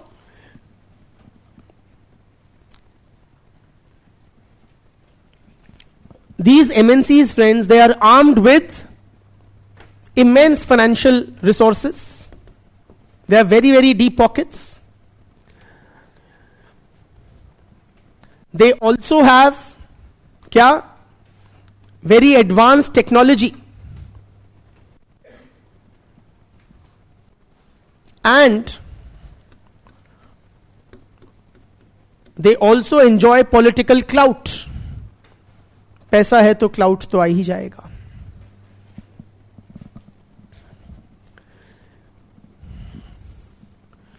And the underlying objective of globalization is what?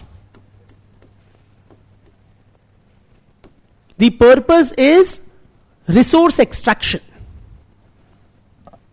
To fully exploit the resources in different parts of the world.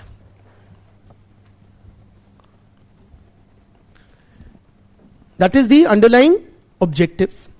And armed with these three, money, advanced technology, which helps in faster, more efficient resource extraction, and accompanying political clout, these MNCs embark on this incessant drive for resource extraction.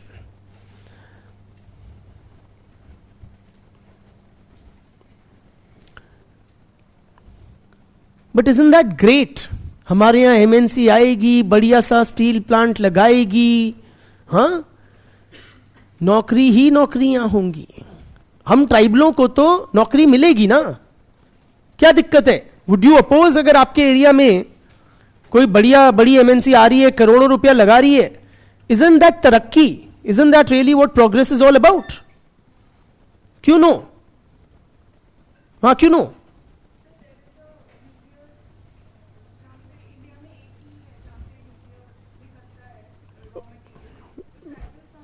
कहां पे, which area is this where nuclear whatever material is mined? Uranium या uranium ही होगा, हाँ, plutonium होगा, पता नहीं, thorium होगा फिर, हाँ, तो वेयर? केरला, हाँ, okay, what has happened there?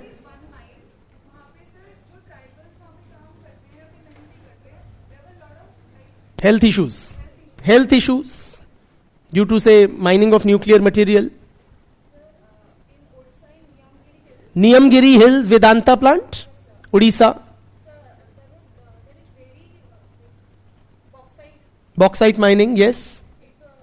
The state government gave the permission, but it was hugely opposed by the coal rights there. Yes. So, at the end of the day, But why? That's the question. because they consider Niyamgiri as their god. They consider Niyamgiri as their god, and that would have been kind of, rapaciously broken and whatnot, है ना, extracted, बिल्कुल, wonderful. And I think that project they were forced to shelve, है ना, that was kind of done away with, हाँ. Tuticorin, हाँ, copper sterling plant. So the allegation was that the measures they had to put to like carbon controls and everything, they were not actually putting it. And since it was a sole source of, I think, for something important process in copper, so like what happened was कि वो government action नहीं ले रही क्योंकि वो sole source था उस particular material का.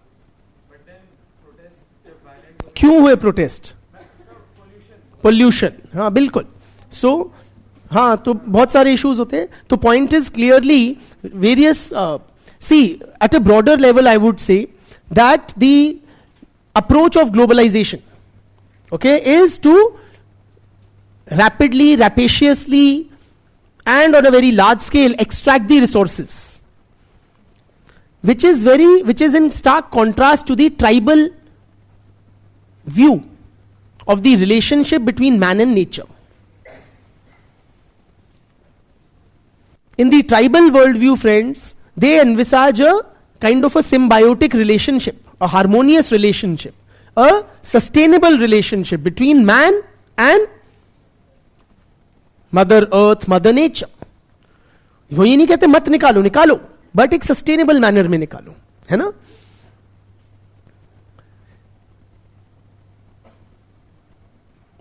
So there is a fundamental clash between the approach of the MNCs who want rapid, large-scale resource extraction and the tribes who envisage a more harmonious relationship with nature. Whether it is about pollution, whether it is about health hazards, whether it also results in loss of land, loss of livelihood, cultural alienation. Like she said, Niyamgiri they worshipped as God. Okay. Also friends, globalization की वजह से, may I?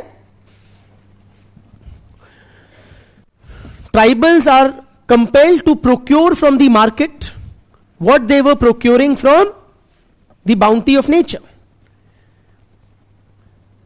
बेसी market mechanism spread हो जाता है, private ownership और control में आ जाते हैं resources. So what they were earlier procuring from nature, they get compelled to procure from the market.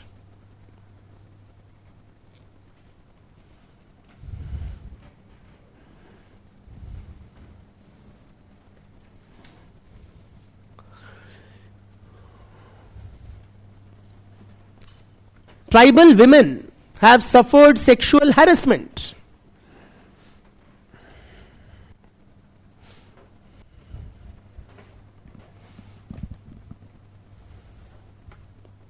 From contractors, supervisors and managers in these project sites.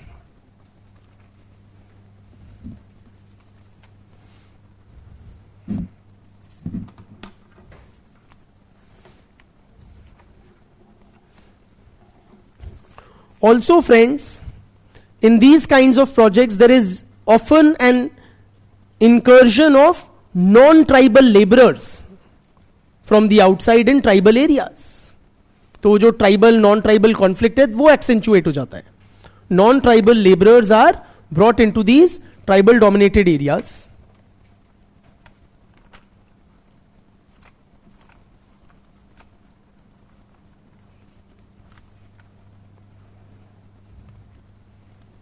ठीक है. These are some of the major impacts of the process of globalization.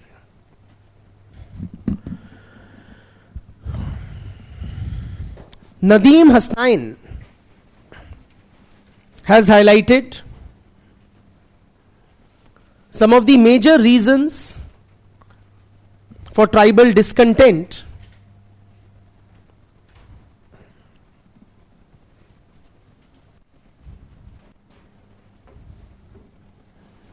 and protests since independence are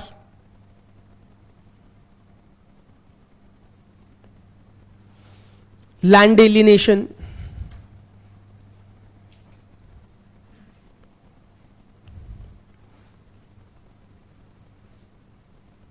loss of livelihood,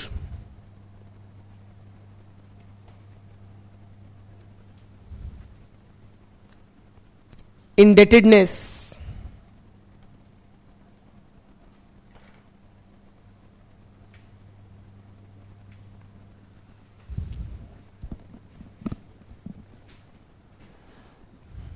cultural alienation,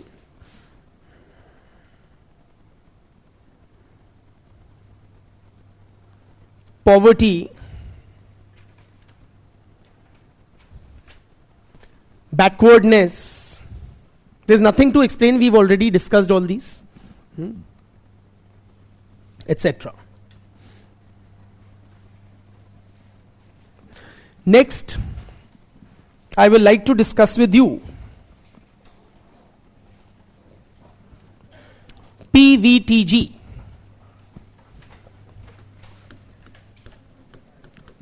You'll have to bear with me, we have to complete this topic. Okay? Few stray small topics are pending. We'll do that today itself.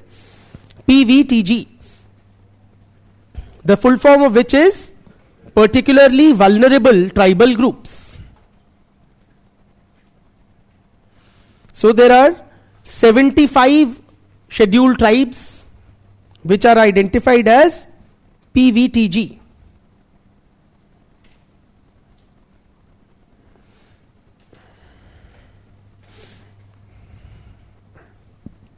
So we have more than 700 groups, 705, out of which 75 are identified as particularly vulnerable. Yani among scheduled tribes also they are worse off. These communities are literally on the verge of extinction. Now the PVTGs have been identified on the basis of 5 major criteria, namely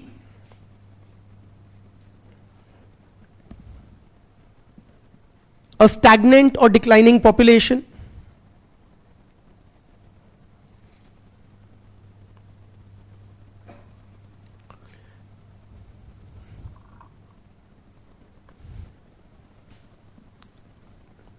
pre-agricultural level of technology,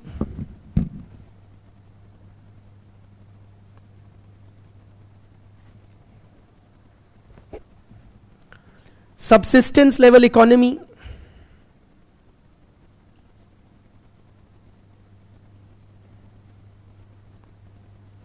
very low literacy rate,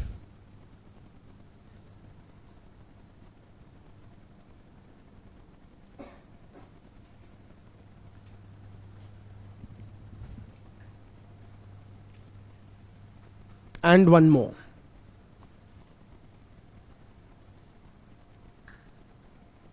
Which I don't recall offhand. Okay. Now the PVTG are considered as, I'll make it up to you. The PVTG are considered as particularly vulnerable because of, these are the criteria to identify, but why are they deserving of special treatment? Because of loss of their traditional source of livelihood,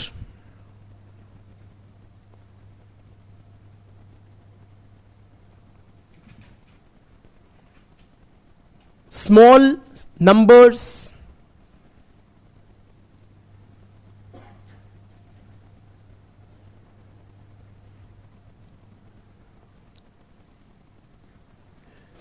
lack of access to resources,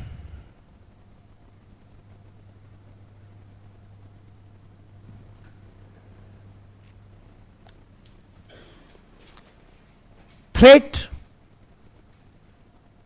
from the market, या encroachment from the market and the state,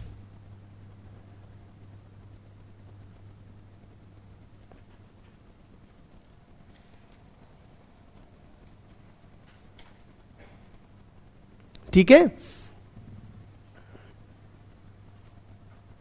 So overall they are considered as far more vulnerable than even the other tribes. Tribals in general are disprivileged, but they are particularly so.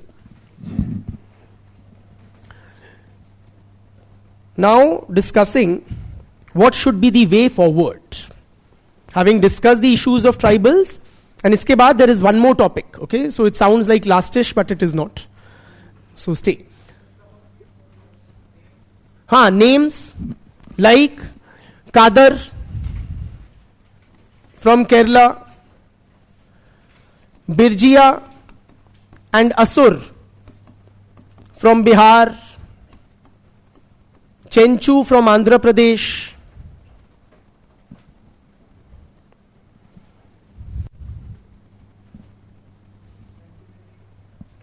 all those Sentinelese, Jarwa, Strompe and Onje, these are also from the Andaman.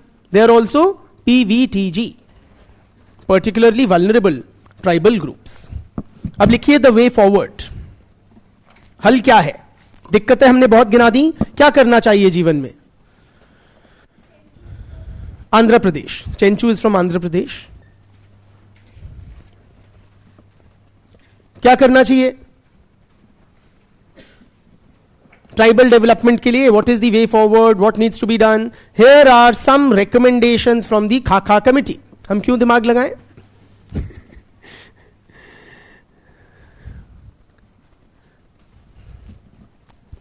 Basically, Khaka committee recommends a more participatory approach to tribal development.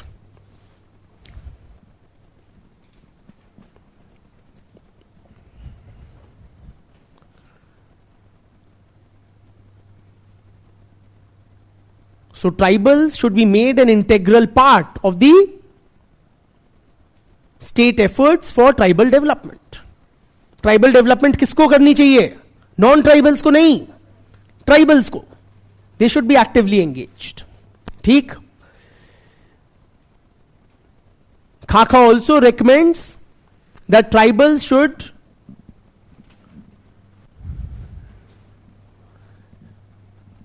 have self-governance systems in place.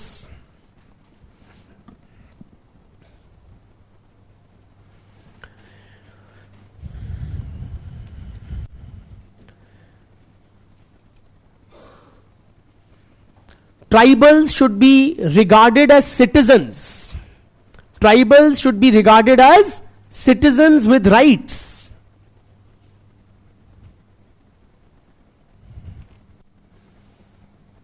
Instead of as subjects of state patronage.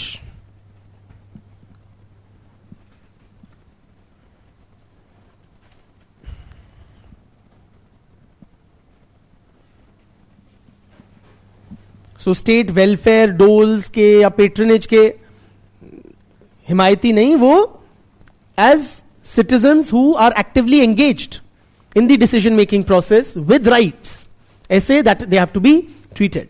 The existing laws to prevent tribal alienation from land must be implemented at all costs. The existing laws to prevent tribal alienation from lands must be implemented at all costs.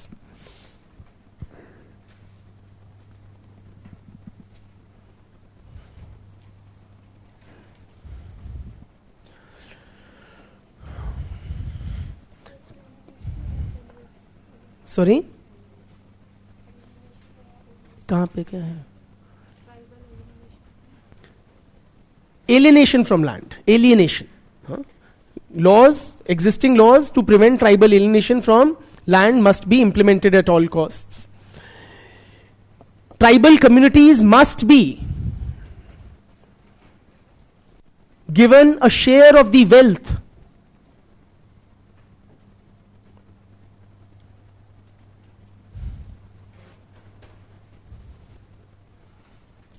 generated from the resources in their homeland.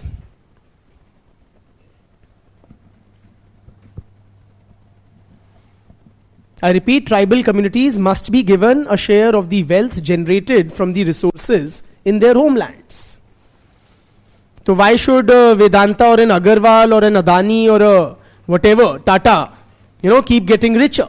Tribal communities should also partake in the wealth which is being generated. Lastly, on this issue, friends, what I would like to conclude with, not the day, on this particular topic, Pach, is that please appreciate that as we have sufficiently understood, there are numerous tribes and all of these have their own specific problems. Different tribes are at varying levels of socio-economic development. Consequently, we cannot have a one-size-fits-all approach to tribal development. The policy measures need to be tailored to the needs of specific tribes.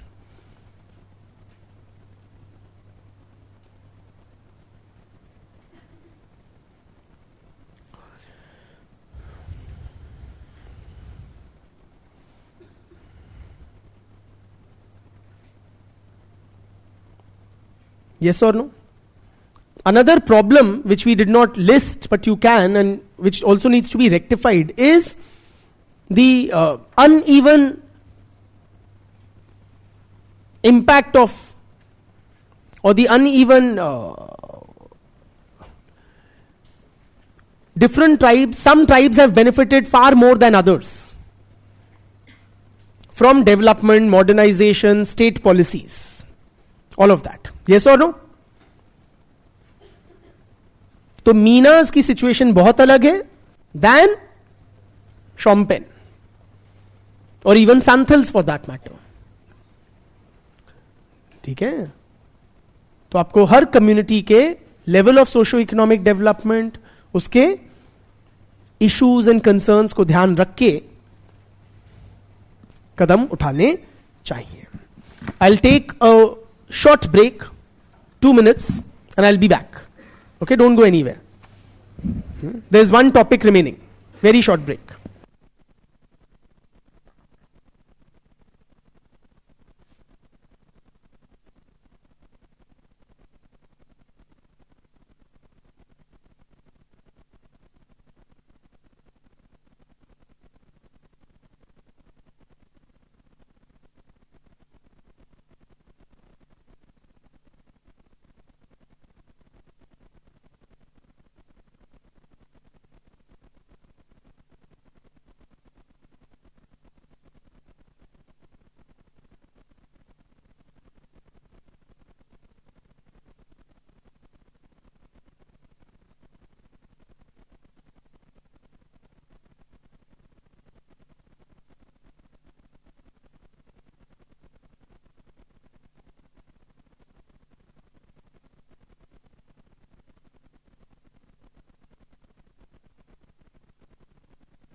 Please settle down.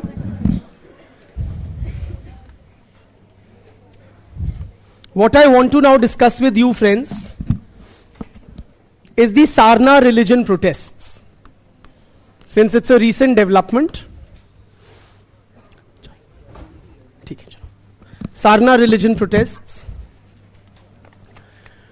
So the thing is, अच्छा before that, sorry, cut it. हाँ कोई नहीं ना, उस sequence में आएगा.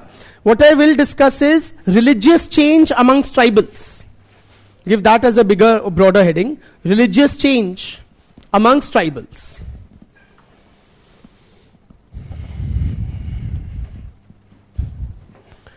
So during colonial period, friends, tribal religious beliefs and practices were affected by two important forces.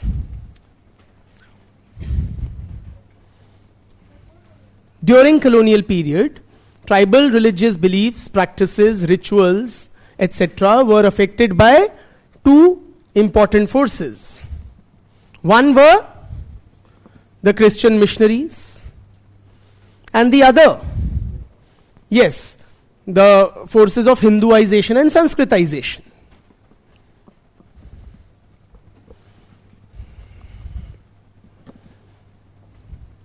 First, let us understand regarding the Christian missionary efforts. Now, Christian missionary efforts were more focused on, or the Christian missionaries preferred to focus on the bigger tribes. Okay, those which are more substantial or larger population.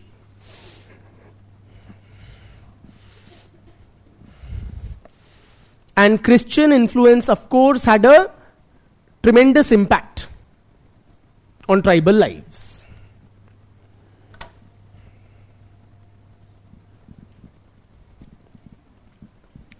क्या क्या impact हुआ है?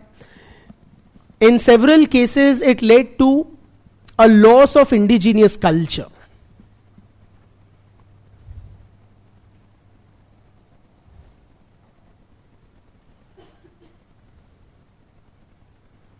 Loss of the indigenous tribal culture. So in many cases, the local practices were suddenly abandoned after the adoption of Christianity.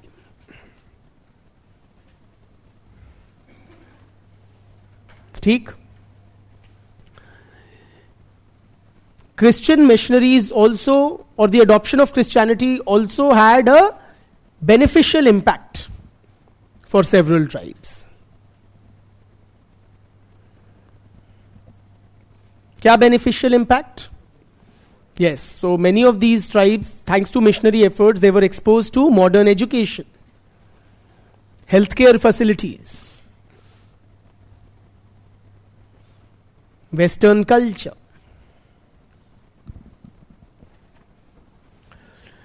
For example, in 1830s, the Khasis,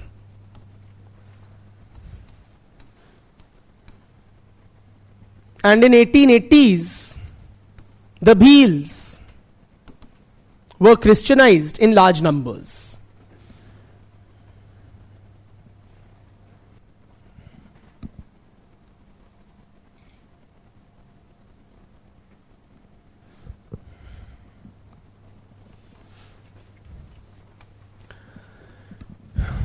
Verrier Elwin estimated that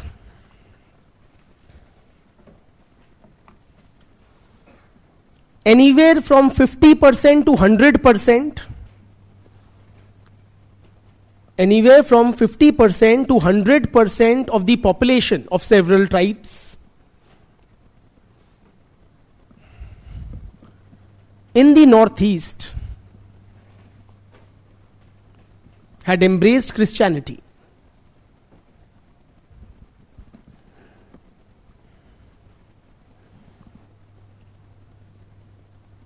For a lot of tribes, as much as 50 to 100% of their populations had embraced Christianity. For example, Mizos, Nagas, Garos,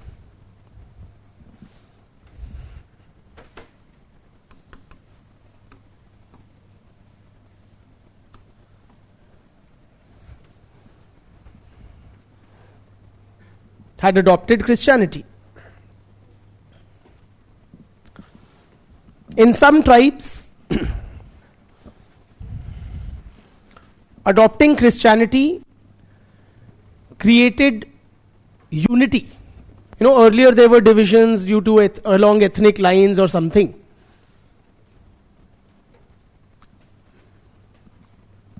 It had a unifying effect. Adopting Christianity had a unifying effect on some tribes. ठीक है? दूसरे effect की बात, दूसरी force की बात करते हैं, which is Hinduisation and Sanskritisation.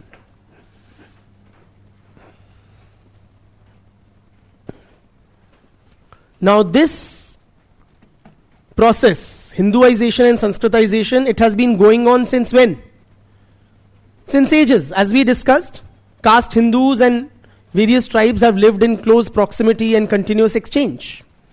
So it predates the colonial era. Colonialism से पहले या ब्रिटिश के आने से पहले से चलता आ रहा है.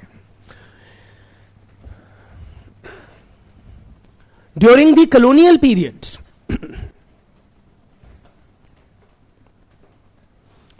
डिक्कूज वर इंट्रोड्यूस्ड, यानी high caste Hindu money lenders, traders वगैरह in many tribal areas.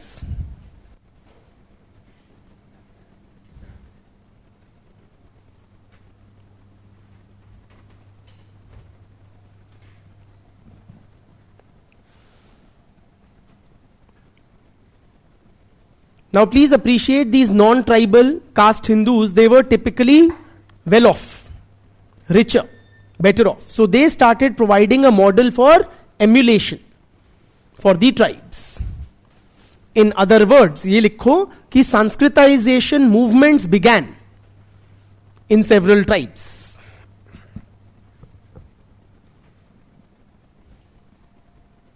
Sanskritization movements such as the Tana Bhagat movement amongst the Oraon tribe,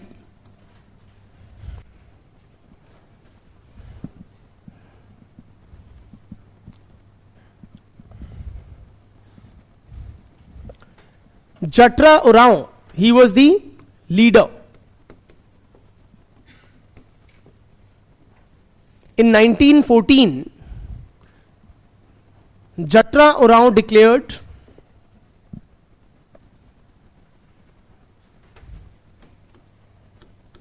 that Dharmesh is the principal deity or god of the Oraon people. ठीक है? Dharmesh had told him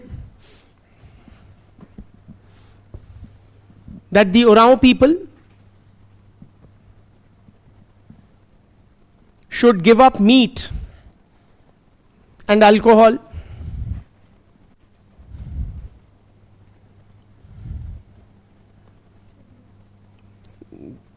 Dharmesh had instructed Jatra Oraon that the Oraon people should stop consuming meat and alcohol.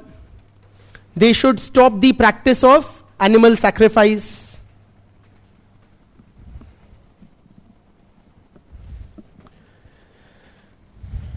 And stop worshipping ghosts and spirits.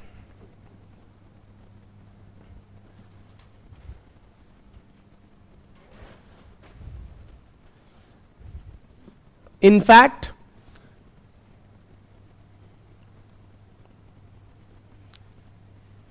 lower tribal deities and spirits were declared useless.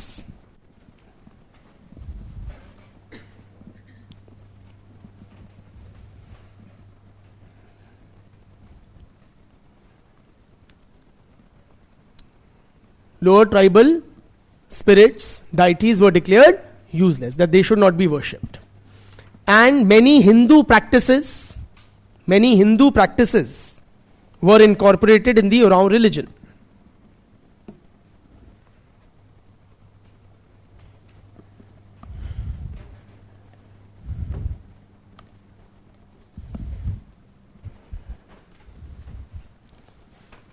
Another example of a Sanskritizing movement is of Birsa Munda. Amongst the Mundas, Birsa Munda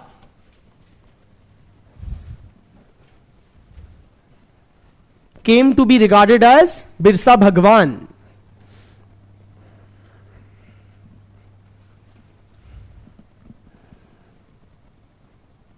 As an avatar of Lord Vishnu.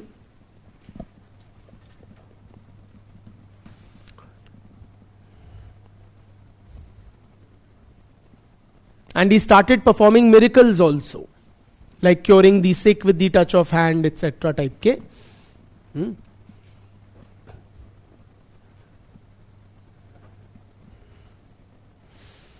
And he claimed to be the prophet of Singabonga. Singabonga is the principal deity of the Munda people. He claimed to be a prophet of Singabonga, who was the reigning deity of the Munda people.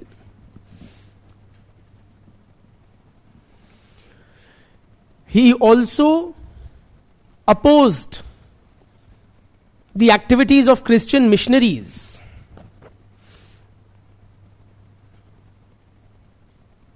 whom he saw as agents of the colonial state.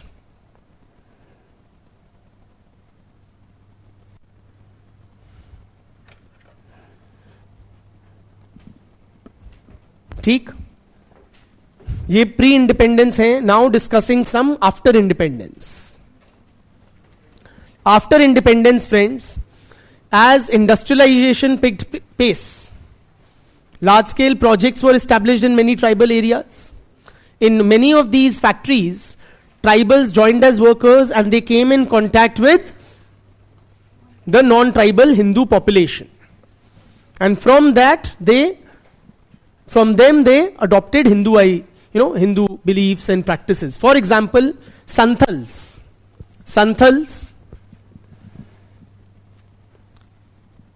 became Hinduized.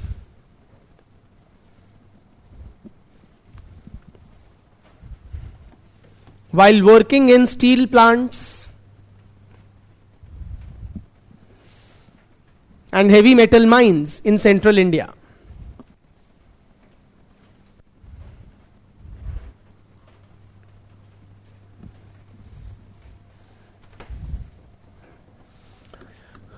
Baron Heimendorf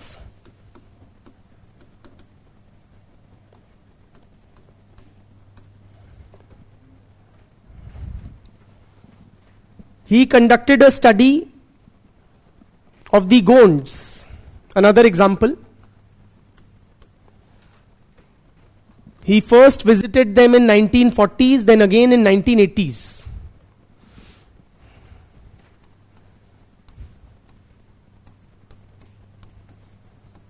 And he found that in 1940s, their temple had a distinctive Gond architecture.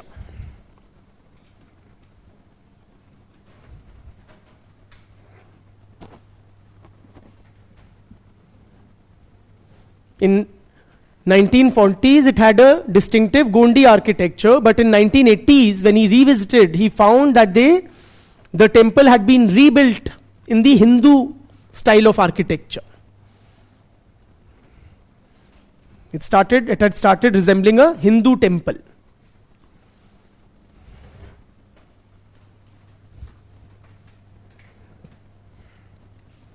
Gonds, the practice of animal sacrifice had also declined amongst the Gonds.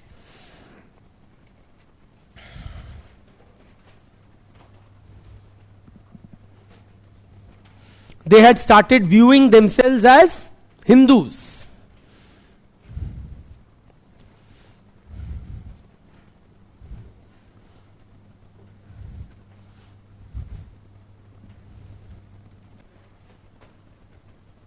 And performing Gondi Ramayan and Gondi Mahabharat.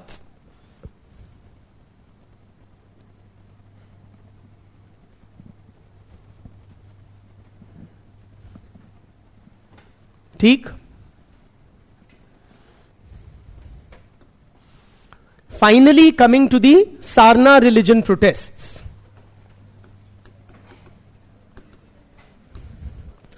So, currently, friends, several tribes in central India have been protesting.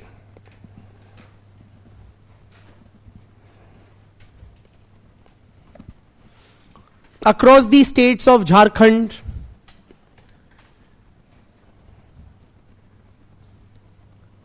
Bihar, Odisha, Bengal, Assam,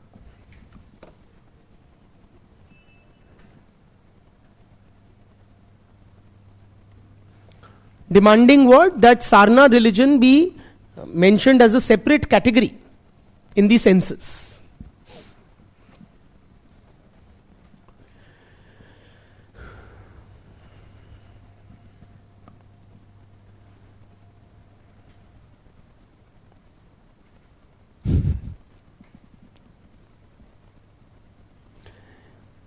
The Jharkhand Assembly also passed a resolution supporting this demand.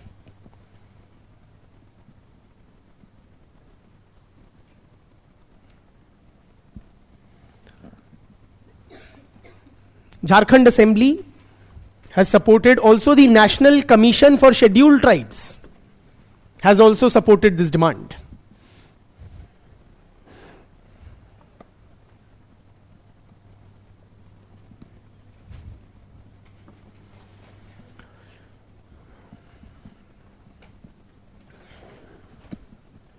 Now, Sarna, the word Sarna, okay, it refers to sacred groves.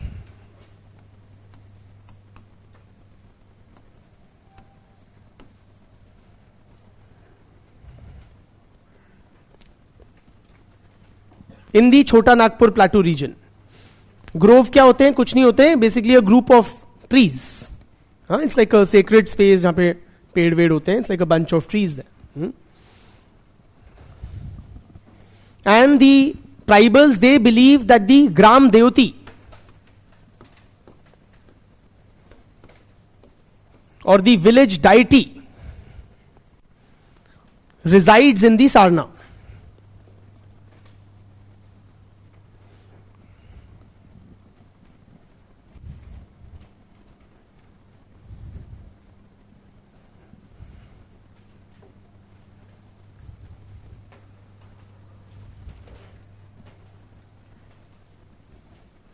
They call their religion as Sarna Dharma या Sarnaism. Sarna Dharma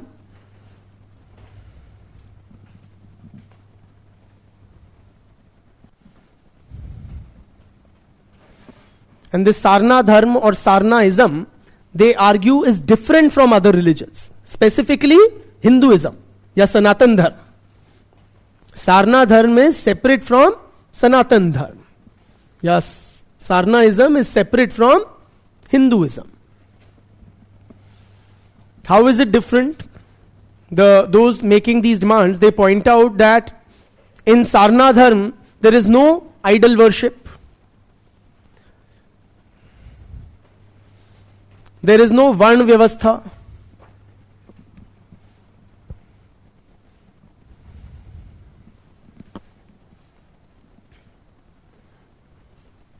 There is no concept of hell and heaven.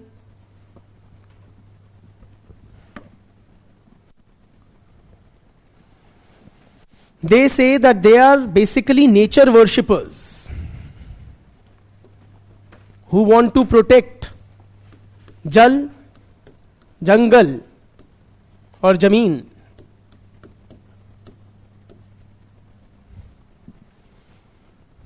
If you don't know Hindi, it's water, forest and land.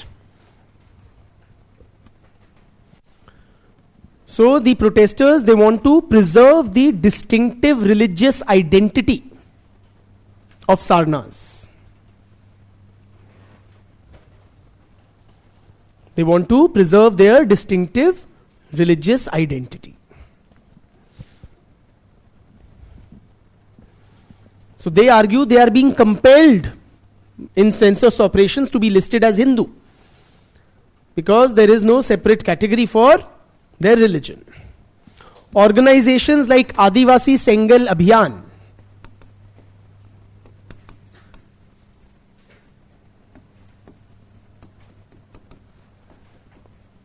are spearheading this demand or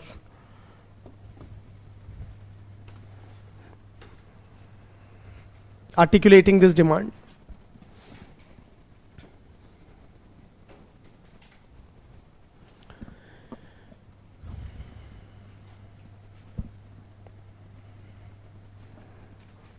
Okay, the government has not budged, at least for now, and it seems unlikely that the demand will be met.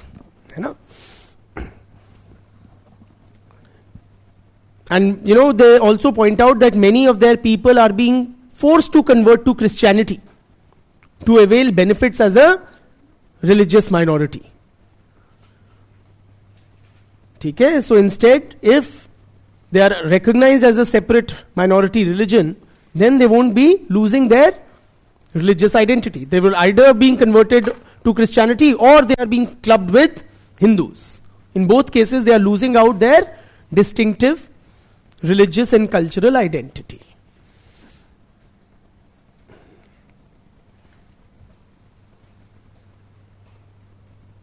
With that, we are done with tribal society and tribal development. बहुत बहुत धन्यवाद. Thank you for your patience and cooperation.